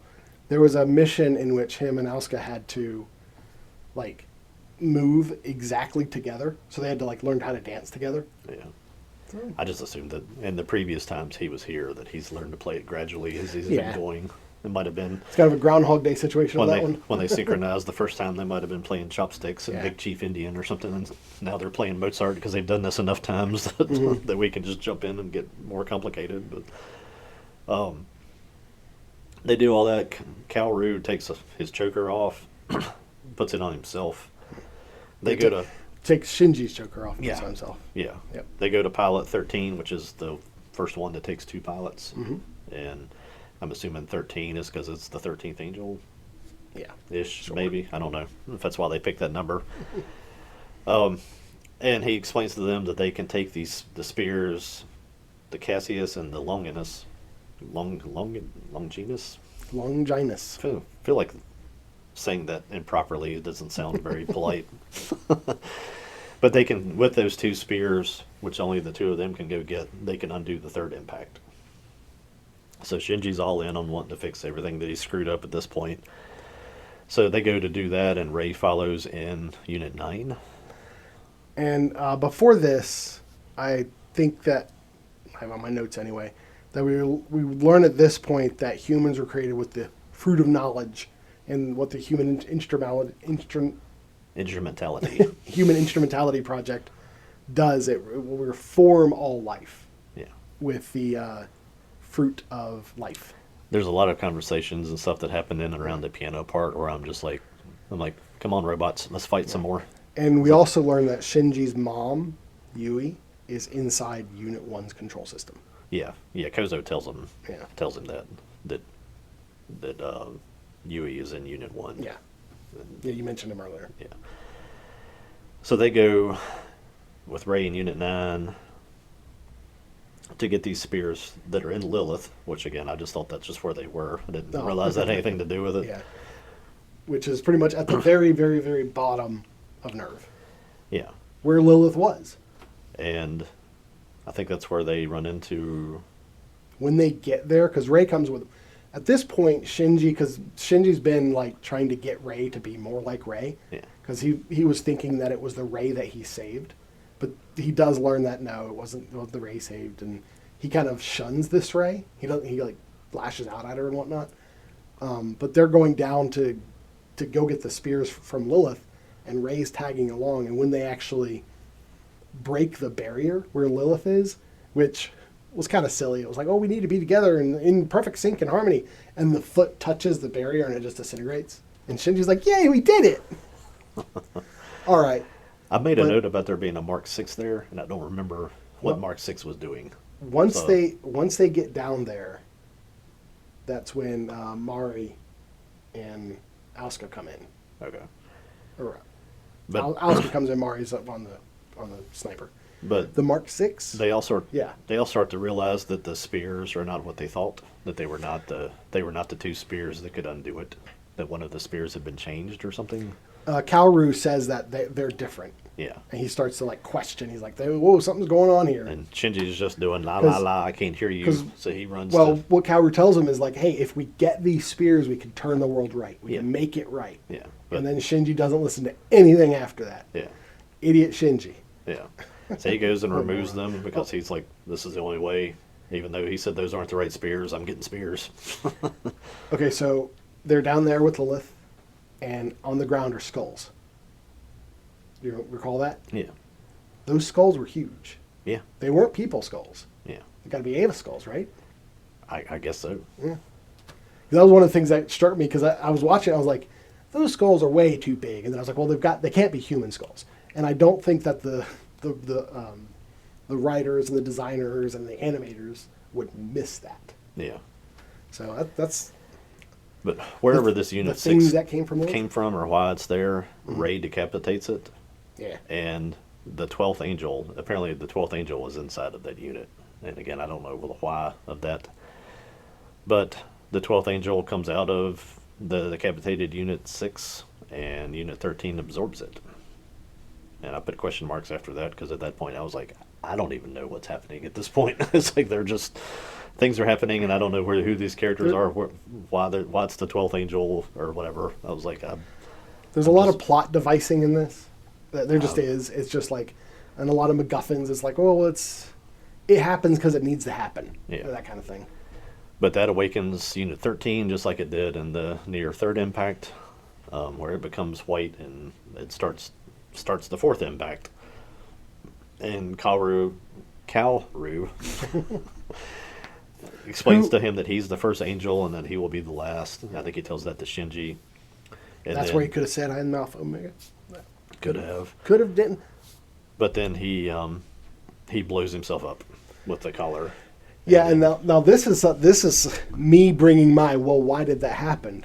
I was assuming Kaoru was manipulating Shinji this whole time to get Shinji to pull the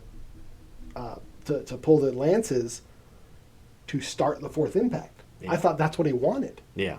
But then he decides not. Why does he decide not to? Misato even, I think it was Misato at one point, I think in the next movie, says something along the lines of, like, he changed his mind, like, for no reason. Like, it's illogically he changed his mind.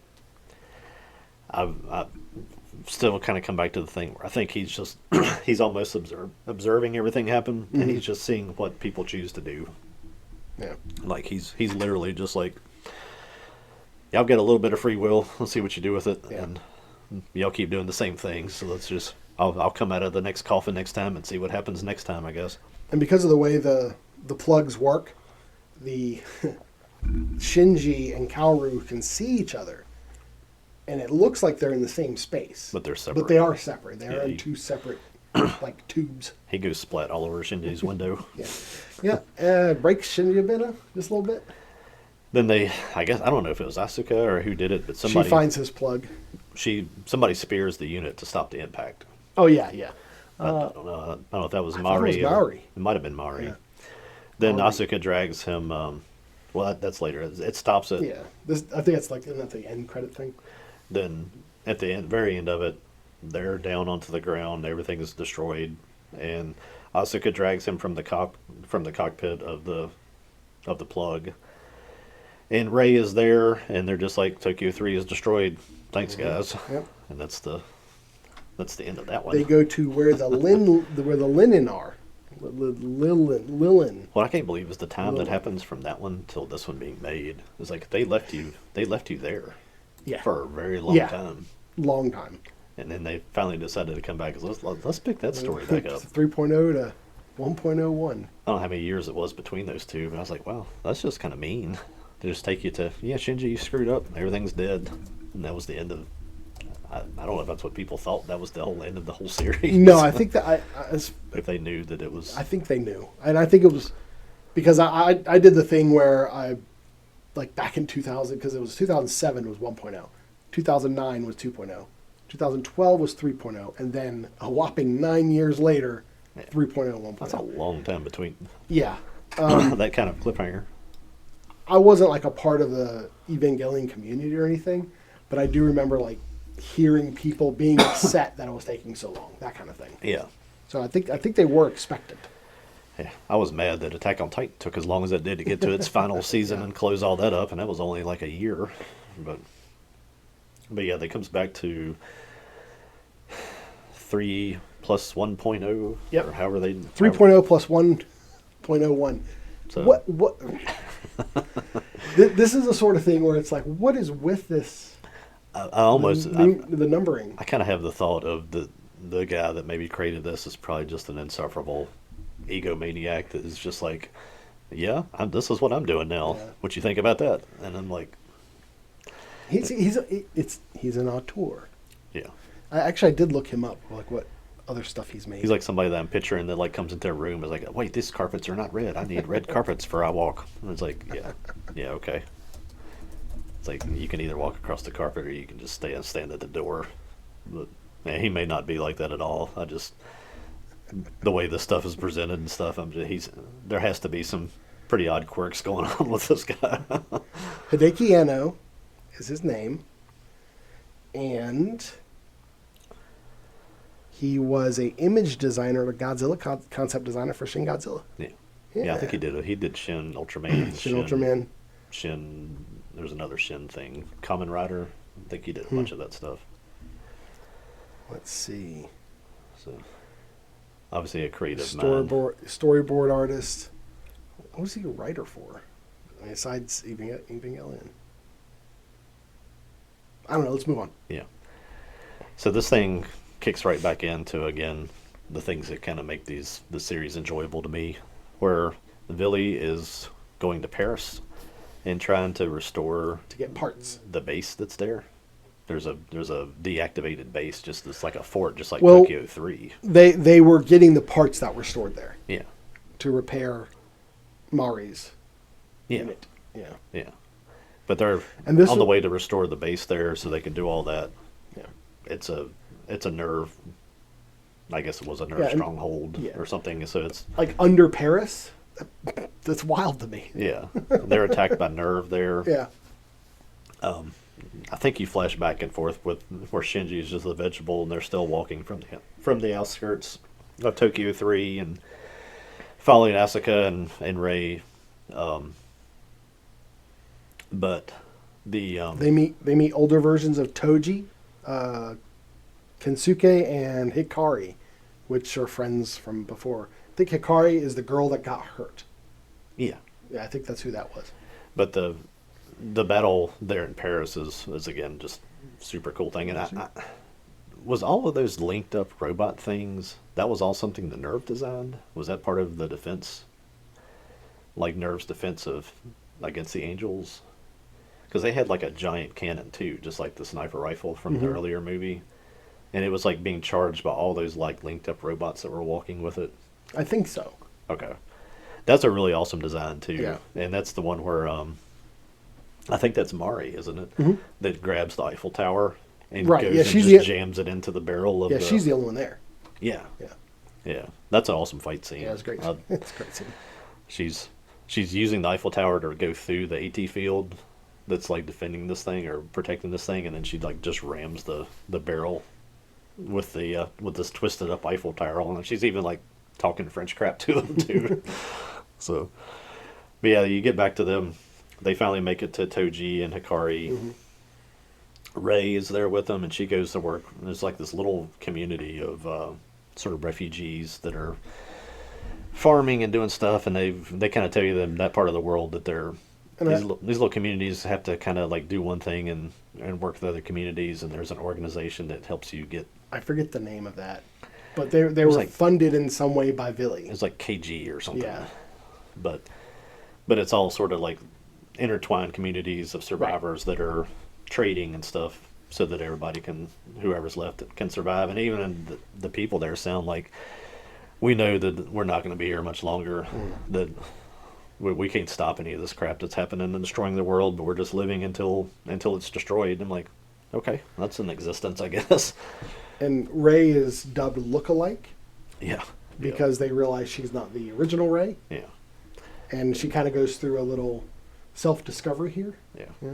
It then goes to talk to Shinji, and Goose dissolves. Yep. Which turns into LCL. Just bloop. Then Shinji the whole time is Did she ever get another name? Nah. No. He called her Ayami. He tells her that I can't call you anything but Ayami. Yeah. And she's but like, okay. This whole time while she's having her little discovery of how to say thank you and how to be a person in a community, that Shinji is just laying. Why do you say goodnight? Yeah. Shinji's laying in the corner throwing up all the time. And crying. And whimpering because he saw his... Almost like his mentor, kind of seems like. His head exploded. Yeah. I like the scene where Asuka comes in and she's mad at him because he's just crying all the time, and she beats the crap out of him and force feeds him. She just force feeds, like, That's just great. jam stuff down his throat. But the result of all of that is Shinji does start to eventually get over himself. Yeah. Wunder, the big ship, comes and picks up Asuka and Shinji. Asuka kind of tells you that she's hanging out there because she's just there to protect that little community. Like, I think Ray's like, why aren't you helping? And she's like, I'm not here to help. Like, I'm here in case things go bad. So she's still that same sort of personality, just sort of hanging out there. And Shinji chooses to go with him, right? I don't recall. Yeah. I know that he goes with him. He's not just being dragged around by his lip like he was at the beginning of the thing at that point. Right. Then Asuka and Mari tried to kill the Unit 13 in Antarctica. Yeah. Yep. And this is of course that's Nerve's base, mm-hmm. and you find out the Nerve has like 3 basically equivalent like battleships like the Wunder that are all just kind of sitting there to protect that area, and it's almost like they kind of come into a trap, I guess. Yeah, I definitely think they set a trap for Villy. Yeah. I put very Wrath of Khan, like, where these, again, talking about the scale and stuff of the series, this giant ship that's like, they're kind of going through, I don't know how to describe it. There's like layers of red stuff and stuff floating around, and the stuff floating around are the bodies of humans. Yeah, it's just like there's dead people. Yeah, they're kind of coming through that like it's water, but these are flying ships. Yeah, and, they breach this layer of like hexagonal like discs. Yeah, it's almost like ice kind of. They crash through and go back under. Yeah, and it's wild visuals. Exchanging fire back and forth like 2 giant battleships and stuff, and the visuals of all that are just ridiculous. I love all of that part of the series, but they get Unit 2 with Asuka in it right up to Unit 13. It's not doing anything. She's like, well, this is easy. We'll be able to take this out, and she tries to kill it, and she can't. Finds out. It's like her own AT field won't let her penetrate it, and so she removes all of the limits from it. Her eye patch contains like the ninth angel. She pulls out. I don't know what that thing she pulled out of her eye is. I think it was a limiter. Yes. She pulls her eye patch off, and this like almost like a plug. A plug comes out of her eye. But it is very much like the things they have around their little places where the refugees are living. Yeah. The little field limiters or so whatever. That's probably what it is. It's probably just a limiter. It's just keeping the angel from being able to do anything until she took it out. And I think she got that from when she got psychologically damaged before. That probably kept her alive even. I think you find out too that she's a clone. See, I was wondering about that. I think because they show a thing where there's Because tubes. she says the original. There's tubes of them. Yeah. There's some kind of flashback scene where there's multiple Asuka there. And See, that I took as being more hallucination than literal. okay. I was But it I was could be. thinking that as the explanation of how did they get the angel in her. Is Yeah. they could do it into a clone. You couldn't put it into a person. Yeah. But I've also had written beside that when the eye patch contains the ninth angel. I think what I wrote was how and when did that happen? It was like Yeah, that. I was like, See, this is why I don't think she's a clone, because I think that happened when she was psychologically overtaken back in 2 movies ago. yeah, At the end, when Shinji, the near third impact. That's what I think. I think that at that point, the angel went inside of her, prevented her from dying, and then, I mean, it's entirely possible. yeah. And she does say like It could be possible that she was a clone from the very beginning. that. That's possible too. If, I mean, it's like, well, yeah, somebody explain you, this you thing. could say that she was a clone from the very beginning, but it would still be that Asuka. Yeah, Yeah. Now she does see a version of herself come to her, and she says the original. yeah. So that does support the clone theory, but what I took as the original was like from the first series. But if this cycle keeps repeating and they get to this point and she gets blown up every time, then Well, it would be because the multiple series clones. because the series is different from the rebuild, which is different from the mangas, which is different from the games. I don't think that the cycle is the same every time. Yeah. It's not like a Groundhog Day situation. It's just like a retry. Yeah, yeah. You would get to some of the same points, I guess, but Right. you could get there different ways. But I'd like to know if because I didn't put that together as she was a clone, but I can see the pointing to that. yeah, Yeah. but the And then the she gets ninth absorbed. angel comes out of her eye. After herself comes to herself, she gets absorbed. Unit 13 absorbs Unit 2, Yeah. and then she goes boom, And then she's gone. And then the moon becomes a couple of spheres. Or the moon becomes a couple of spears, Yes. because then they get the 2 spears. And then Gendo reveals that he used that key of Nebuchadnezzar and transcended humanity, and like that. I think they. And that's one of the The things. science officer, the blonde girl. I can't remember what her name is. Her name. A couple of them Yeah. come there, and like when Gendo tries to start monologuing, they just start shooting him, and like they shoot him one time, he falls down. It's like, wow, they killed Well- Gendo, and Gendo stands back up, and like his head's missing, and he's like, wow, okay. Gendo was wearing glasses before the near third impact. Yeah. But now after the third impact, he has like this visor that's on, Yeah. and he takes the visor off, and like the center of his head is the Nebuchadnezzar key of Nebuchadnezzar. It's Yeah. like glowing, and it's like this star-shaped cross Yeah. shape in his face. It's a wild visual. Yeah, he's like a demigod now at this point. Yeah. Yeah. And he just floats up and gets into Unit 13. Gets into the mouth. Shinji wants to get into Unit 1. Misato Please let me pilot. Misato kind of protects him. Everybody else wants to shoot Shinji. And Yeah. they're like, yeah, let him go. And she actually takes a bullet for Shinji, blocking him when It's the Midori and Sakura. the pink-haired one. Mm-hmm. Yeah. Yeah, I didn't even try to keep track of what their names were at I this looked point. it up explicitly. And, They threatened to shoot him to stop because, like, from the very beginning, they were like, "You can't pilot an Ava because you're going to destroy the world." Yeah. And they were like, "I'm going to shoot you so you don't pilot it." And then, Gendo's Yeah. like, I'm going to destroy the world. And they're like, go get him, Shinji. well, not before they try to shoot him, and Misato steps in and gets shot. Yeah. Yeah. Mario And that's- takes... And at that point, there is a short flashback about like thinking about how Shinji saved them at the near. Yeah. So it's like she kind of comes back around to Shinji, to like being affectionate for Shinji, because like up until this point, for this whole film, for the past 2 films, she's been just like dismissive of Shinji, Yeah. completely. Yeah. Like doesn't have the time of day for him. Mari takes Unit 8, merges it with Units 9, 10, 11, and 12. Mhm. And Rei is there inside of 1 already. And she just gives Shinji control of it. So she's kind of merged with it permanently, which again kind of makes sense because Yui was already inside of Unit so, 1.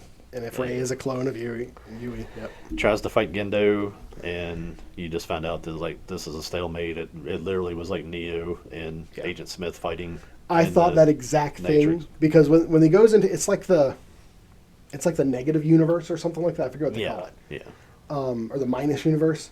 And when they go in there, they clash, and when they clash, they like jump to a new reality. And yeah, I totally thought it was very much like the Agent Smith Neo. I think at one point they're fighting like in a thing that looks like the Tokyo 3, but like they've got a cloth backdrop and the buildings are cardboard and they're getting knocked over. So it's like a soundstage from like a Godzilla movie. And then I think they're fighting inside of the apartment that he lived in at one point, and inside a great classroom. And they figure out that it's like we're not going to get anywhere, so they start talking and start seeing his past with Yui's loss and all the things that kind of made Gendo get to where he was. And Shinji is all of a sudden, instead of being a whiny guy, is pretty much like a counselor to everybody and involved in the story. He starts to kind of help Gendo understand that she's gone. You have to deal with it. Is it before this or after the point you're talking about where he initiates perfect synchronization? I don't know. Because I think I don't know what that means. Well, they say because at one point, so there's so many little things in this. Like say you got to go back and rewatch it, where they mention that Shinji's synchronization level with Ava Unit 1 was 0. Oh no, that's very quickly after he gets into it and right. And but then during this they say, whoa, his synchronization is infinite because 0 is equal to infinite. Yeah. It's as close as you can be. Yeah, that was there. Yeah. Okay, yeah. So that is there. They were seeing like that when Ray and that was before them clashing. Yeah. Okay. Because they were trying to figure out like how can you even pilot it, and right. That's when they say it was like, oh yeah, they're all the way synced. I think that point is when Shinji's soul gets synced with the Ava, and he grows as an individual. I think that's why he's suddenly like knowledgeable and wise and he's level-headed. And we'll keep comparing this to the Matrix. He's standing there blocking everything Agent Smith's doing in slow motion, like not even making any effort. Yeah. But you find out that all the spears are used, so there are no more spears to be had. Well, because the spears come with the moons. Yeah. Yeah. So like Lilith had one, Adam had one. But Misato figures out that she can use make one. Basically the spine that runs down the center of the Wunder. The Wunder's an Evangelion, right? I guess, because it's got a spine. It's like the same. Maybe it's not an Ava itself, but it's like the same type of thing. I don't think I thought it was until that part. Yeah. Where it's like, oh, it's got a spine, and we can use that spine to make the Lance of Gaius. And I'm like, what's the Lance of Gaius? Maybe it's like if you said, well, a motorcycle is the same as an RV. No, but design principles are similar. But they can use basically the core of the Wunder to make one more spear. It'd be the Lance of Gaius, and Shinji can use it to rewrite the world. And I'm like, okay, let's go with that. Yep. Then he keeps his counseling session going. He kind of gets right with Gendo. Then he goes to Asuka, and they talk about how they used to like each other, and they kind of come to peace. Too. I don't remember everything that was said in that one. Okay, I'm looking at my notes. Before this is when, after Gendo and Shinji do the clashing, they go to the Evangelion Imaginary, which looks like Lilith. Yeah, the big head thing. Yeah, and that's where the spears go into it. Yeah. I just wanted to say I think the term Evangelion Imaginary is a bit on the nose. You could have come up with something better. Yeah. But that manifest when at this point, whenever they started doing these huge like heads and stuff, yeah, I don't even know what this means. When the spears go into Evangelion Imaginary, that's where the giant ray comes from. Yeah. Right. Yeah. Okay. Yeah. At this point, I'm just hanging on, just trying to follow what's happening. But a lot of this stuff during all of this, that's where what? That's where the what comes from, because a lot of it is almost poetic. Where they're just showing you something beautiful because something horrible's happening. Yeah. All the all the dead Avas that are just floating around, who become like headless bodies of women. I'm assuming that's because Avas are from Lilith, so they're like becoming one with Lilith. Yeah, and they all look like kind of all the same, like Ray. Yeah. So Oh yeah, I they're assumed that was- since Ray has the genetic like makeup of Lilith. yeah. Yeah. But he gets right with Asuka, so then he goes to That's Kalru, Mhm. and that's where you learn. He says it pretty specifically that this is a cycle, like the Matrix. Yeah. You see like this whole row of coffins on the moon, and it's just like if this doesn't reset, I'll wake up and we'll do this again. Mm-hmm. And they're like, okay. So Shinji hears all that and decides that he'll fix it. And he decides that he'll use the spear to spear himself and Unit 13. Mm-hmm. So as he decides to start doing that, Yui His mom, a giant mother of him. comes out of, because she's always been in Unit 1 apparently, and just sort of pushes him out. Yeah. And then he spears everything else, including her. Spears her. Gendo is holding her Yeah, at this point. the two Evas are just Yeah, sort they're of kinda locked up. They're kind of like holding each other. And then that turns into every other Eva Yeah, and kills all of them. except for one. Except for one. Except for one. Doesn't restart anything. I don't think. I think it restarts life where He they says are. he creates a world without Evas. So it's just basically letting people come back to the world as it is, not restarting everything from the back. And maybe that's the change that he had to make. I think Instead it's of- like instead of reinserting what- yourself into the Matrix, it what was would like- happen now if there were no Evas. Yeah. Yeah. So he starts from there with no Evas, brings back all the humans and animals that were still floating around. They were just souls trapped in that wasteland. Again, not sure if he brings them back, just like shifts them to a situation as Yeah. if they never left. Brings them back from, Yeah. or Again, I Gets them out question of the why wasteland. Shinji has this power, but okay. yeah, I don't. I was like, whatever, man. Whatever. I was like, basically everything that was destroyed in the third impact is what's still available for life. Yeah. And I think he would have had to restart it if he wanted it to be anything different than Right. that. So Yeah. I think that's the choice that he made, that was, instead of inserting yourself and a few people back into the Matrix and restarting again, this is your chance to start a different story. Mm-hmm. And that's what he did. Wakes up on the same beach, except it's not red. The same beach like in the Neon Genesis Mm-hmm. movie. And I think when he wakes up there, don't they even say something about it being Neon Genesis or something? Oh yeah, they say the phrase. Yeah. It's Yeah. that's what they're calling this process. I think Ray calls it the Neon Genesis. And Yeah. then Mari Roll arrives, and the last Eva gets out of it, and then that Eva disappears, and then Yeah, that was wild. She just plops out of it. yeah, and Doesn't she come out of the water and she's like in a school uniform? she's in a school uniform doing like a hair Oh, commercial. flips her hair back, and then it just cuts to they're at a train station. He's finally aged. He's aged. Yeah, He's it was great to older. see. And Mari comes up and says the exact same thing to him. Across the way, you see Ray, Cowrie, Cowrie. Cowrie, and Asuka.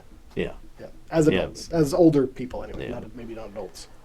Mari comes in and says Covers his eyes. Guess who? yeah. He's like, "Are you a girl with big boobs?" Glasses and big boobs. She's like, yeah. And then they run off together, and you go through your credits with some Yeah, cool songs, and then she- it says actually the end at the end. I was like, yes. She offers her hand. He takes it, and they run off. And I'm like, I didn't get that they were. I mean, because like the first time she, aside from landing on him on the school roof, the next time she sees him is when he's out on he's at the Willie ship, Yeah. and she introduces herself then. So it's not like they had this huge history. I think at So- that point, I'm thinking, I've had pretty bad luck with Ray and Asuka. She's like, So let's try the one with glasses. let's try the one with the glasses and a winning personality. Yeah. And the other thing. I'm a big fan of those. But and yeah, then that's now it does this thing when he is making the Neon Genesis, it does this thing with the animation where it shows it as like a sketch, it shows it as a storyboard. It kind of goes through different realities. Actually has a screen on the background that's showing like the titles of like it's a movie title. Yep.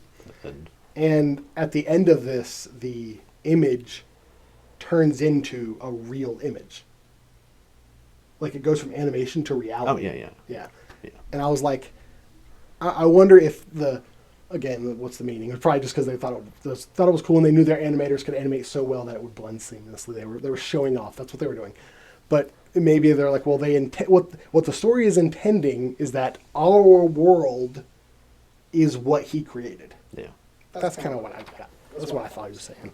What I wrote under the thing for what's the point of the whole series is that life is hard and you have to learn how to deal with it. And if that's not the point, then robots smashy, gunfight, explosion. I mean, looking back on it, Asuka's the one that, like, she was the sage for the whole thing. You know, man up, you're an idiot, you're a brat. She was the one that was speaking truth the whole time. And it's wild to me that Gendo literally brought on the end of the world because he missed his wife. Yeah. Oh my goodness. But dude, I mean, I get it, you're grieving, but grieve in private, man. Don't bring everybody else into it. Oh my goodness. But then his whiny child shows up and says, quit being such a baby. And he's like, okay. Okay. Jeez. Positives, animation in this thing is freaking amazing. Wonderful. Completely worth watching if you just sit there and are like, I have no idea what's going on and I don't care. Now is it positive just for the rebuild? For I haven't seen anything but the rebuild. So we'll talk just about the rebuild. The scale of everything I've mentioned before, just these giant ships, the fact that they actually give weight to everything. It's not just a picture of two robots running down. It's like when they run through the city, their cars and stuff flying up at their feet, and when they burn a barrel or kick a magazine out of one of their giant machine guns, it comes down onto the ground and it like takes out like 4 or 5 buildings. It's like all that stuff. It's like, God, that's amazing. I love the design of that. And the all of our city is a giant transformer that also is a giant fort / flying battleship and all that stuff. I love all of that stuff. Just the way that even when the buildings go down underneath the ground and how they didn't just be like, oh, that building's just going down. They're showing like things fold in and hydraulics, a lot of chain driving, mechanical things. Stuff. I was like, for any engineering geek has to watch that and just be like, oh yeah. And the pacing of the movies, for all the just massively confusing stuff, I think they are really paced well to where you get to a point where I'm like, I'm getting ready to check out because y'all are confusing me and I don't really know. I'm not sure I'm understanding what's happening. And then it's like robot battle. I'm like, I'm back in. Yeah. So for that, I don't even know how to rank this among other things. I'd have to watch this multiple other times. Well, as it stands now, it's just like, well, that was cool. I'm kind of glad I got to see them all. I don't put it anywhere near anything like my favorites, like Attack on Titan or stuff like that. It's just, but it could get there if I go back and watch stuff and maybe watch the series and try it again. It's got some awesome elements. It's just, I don't know. I spent a lot of time in just pure confusion watching this thing, trying to figure out. Well, I can't divorce myself from the original series completely. So I'll speak of the rebuilds with that perspective in mind. There were a couple of voice actors that I wasn't crazy for because obviously different voice actors. Yeah. Misato specifically. For some reason, I just couldn't get behind her voice work until she was on the Villy. Yeah. Because I think that might have been a deliberate choice because she wanted to show character growth. That's kind of what I'm going with. Because once she was on the Villy, she became less.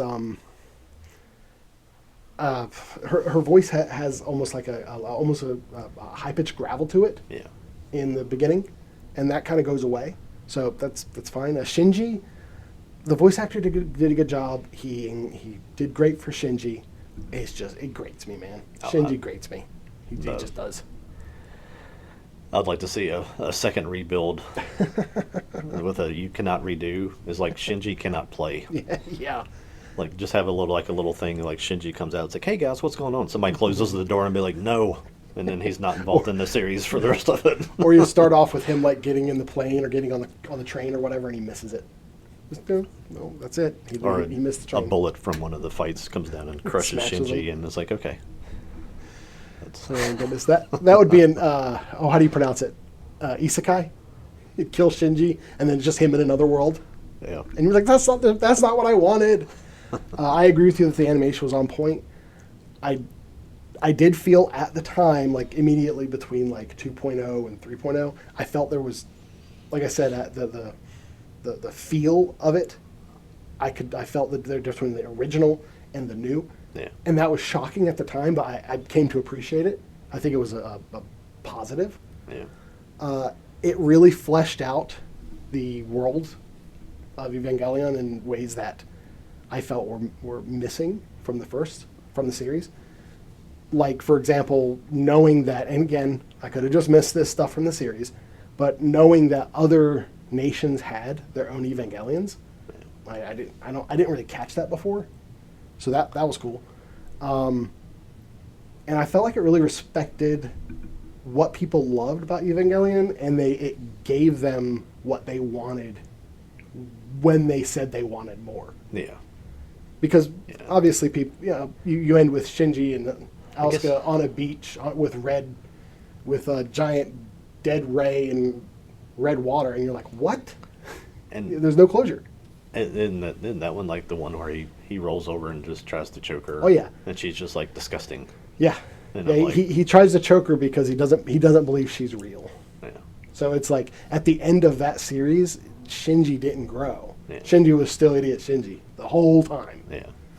I mean, and like the whole reason he even chose to reject the instrumentality is because he was a coward. Yeah, as a character, I don't care for Shinji much at all. The first three movies, kind of getting a retelling of the series and then taking it a little bit further. Mm-hmm. Probably good that they had the 9-year break to be like, how do we wrap right. this up? Well, this was one of the things because I texted you a couple days ago. I was like, hey, when I come over Thursday, we can watch the last one. And you're like, I already watched it. I was like, oh no, I got to watch it. Yeah.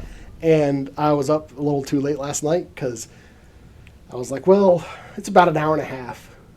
No, it's 2.5 hours. The last one's long. Yeah. I didn't know that. I think I saw somewhere when I was breezing through one of the Wikipedia things. It's like it was the longest animated movie that Japan's ever produced or something. Wow. Maybe at the time, I don't know.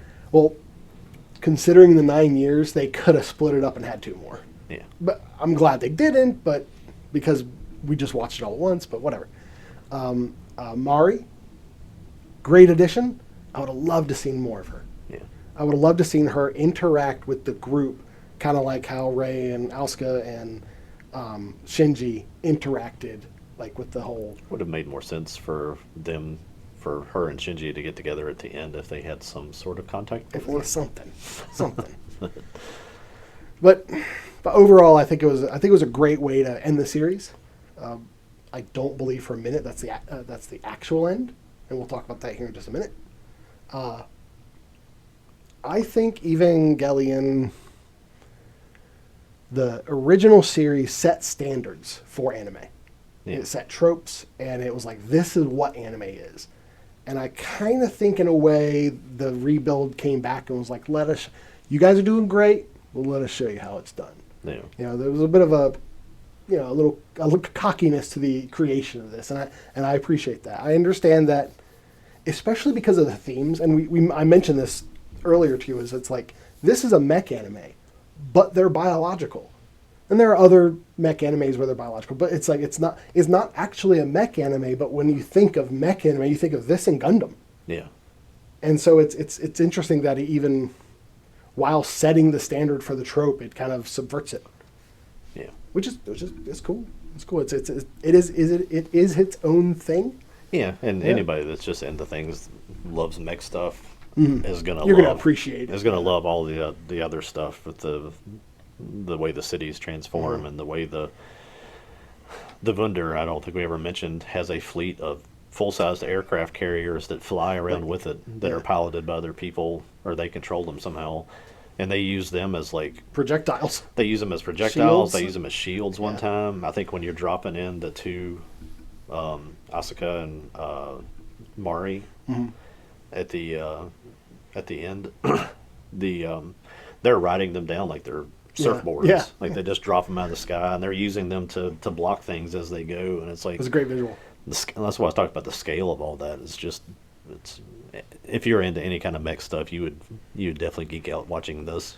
There was one scene with the Villy ship where it was like going vertical and it had these these Avas that were attached to it, and it did a spin thing and then it stopped and it like banged them together, and it totally reminded me of this story that I wrote like in 5th grade, and it was a spaceship, and the spaceship was like in a jam, and what it did was it like did opposite thrusters so that it like spun in a circle and beat everybody up. Yeah. Now, like, I found that story years ago at this point, but I remember reading it and thinking that's so stupid. Yeah. But that reminded me of it, which kind of, I don't know, gave me a little bit of validation. Like, all right, so the professionals do weird stuff like that too, Yeah. or silly stuff like that. Let's talk quickly about the characters, mostly because I want to tell you that Toji pilots Ava 3 instead of Asuka in the series, and he gets hurt bad. So like, Which one is Toji? it's the guy who becomes a doctor. Oh yeah. Okay. Yeah. I got So you. and he's the angel, and so Shinji has to fight him. Okay. Yeah, it's totally wild. But Kaoru, we did mention this. He is the only pilot that is not human because Yeah. he's a manifestation of Adam. And let's see, that's where I said I was surprised he was Alpha Omega. I do think that Kaoru is like Seal's version of Rey, or Seely's version of Rey, Yeah. but he's made from Adam. Which, interesting how he had like an emotional connection with Shinji, Yeah. and so did Rey. And there have been people that have inserted some like homoeroticism into that with Kaoru and Shinji. I always kind of saw it more as like a father and son. Yeah. Yeah. I think it was. I think that's just stretching. People try to Oh, insert yeah. that into everything. Well, but- in the series, he actually tells him he loves him. But I mean, you could even like insert like a Christ narrative into that if you wanted to. I mean, But if that he's- again, I think that would be pushing it. you have to assume at some point that he's seen Shinji and probably tried to steer Shinji to do what needed to be done. However, who knows how many times at this point. So Yeah. it's not like Shinji's hey, I just met this guy and I'm attracted Mm-hmm. to him. It's like, no, I've been trying to work with this idiot for for this for long. centuries, but yeah. And upcoming, do you have any comments on any of the characters or anything? Nah. Shinji's an idiot. I He agree. talked about Sealy. I think that's the only thing we probably ever really never talked about is how there are all these monoliths that are part of Sealy Mm-hmm. that are somehow like the WHO or something. Yeah, They're like these beings. That it's are like the Shadow Organization. shadow something. organization that's trying to steer all of this. And There was that. I don't know if those are like souls that are like kept in those things, or if they're There was at one point when Gendu was shutting Sealy down, Mm-hmm. and like their monolith things were like turning off. yeah. Again, I have to go back and see. It kind of looked like there was like a shape of a brain behind Yeah. when it turned off. It looked like there was like a shadow of a brain. It's So a- maybe they're supposed to be like artificial intelligence. AI, or just the people that froze themselves, and that's their Yeah. or This is people how they ended people up. that got their consciousness out of their dead body and kept it alive in a computer, or who knows what. It's, Now, prior to that, I always kind of thought it was just like a telephone. I thought that monolith was just like a yeah, a voice receiver. yeah. That's the only time I liked Gendo, was he was walking around just like you're off. Yeah, You're off. I still can't believe what his wish was. So moving forward, this is actually the 30th anniversary of Evangelion in 2025. Okay. And so they announced that they are doing something for Evangelion 30. And it's some sort of animation, and this image that I have up here, and you can look up Evangelion 30. and you'll see it, is the only thing they've released of it. So people are assuming it's going to be something that is set in the world that 3.0 plus 1.01 ended on. Yeah. Maybe. That It makes could just be a sense. whole other story. Now, Could be like a slice of life thing with all these characters. That'd probably be a little bit disappointing to be Yeah. like, I'm gonna go see another robot anime and be like them all living in an apartment and being sarcastic or something. It's like, I don't know. That's really what I want to see. But Now, one of the questions I have after everything, considering, I think it's supposed to be understood that Shinji did something at the end of 3.0 plus what? I'm just saying 3.0. At the end of 3.0, at the end of the rebuild, that he hadn't done before by destroying all the Avas. yeah, Okay. Lilith still exists, right? I thought the Lilith was destroyed with the spear thing. But like in this new world. Like the Oh, way humans came about is the same, right? Don't know. Yeah, that's what I was thinking. I was like, well, Avas were created because of the second impact. So if in this world the second impact happened, but Avas were never created, wouldn't Adam still be trying to get to Lilith? They just don't have a defense anymore? Don't know. I don't know if they're back to just a single moon planet Yeah. or if they're still both there. Maybe that would be the impetus for the next story is that that's not resolved or something. I don't. Now that I didn't think about this before now, perhaps you could you could make the case for, since Avas are made from Lilith, when he said no more Avas, that also meant no more Lilith, and that he prevented Lilith from crashing onto the planet, and now all humans are descended from Adam. It's possible. It may be that they're both gone, and the first ancestral race of intelligent beings will be like, nah, Right. you can't have a planet without one of our things, so we're going to send you another thing. So I definitely think, even though it says the end, I definitely think there's multiple ways they could go with it. That could just be right back to giant mecha fights. Yeah. I'm saying let's go after the first ancestral race of intelligent Yeah. beings. Yeah, bring those guys in. Let's see what they're doing. Let's fight them. Yeah, he created a world that shouldn't exist. So they're like, all right, let's go clean up this mess. Yeah, we need to go. Go put a little black or white moon there and fix that place, and they'll be like, nah. Now, Evangelion is so tied into these characters, I don't know if they would ever branch out. Because with there being Avas from other locations around the world, I mean, they were doing something, right?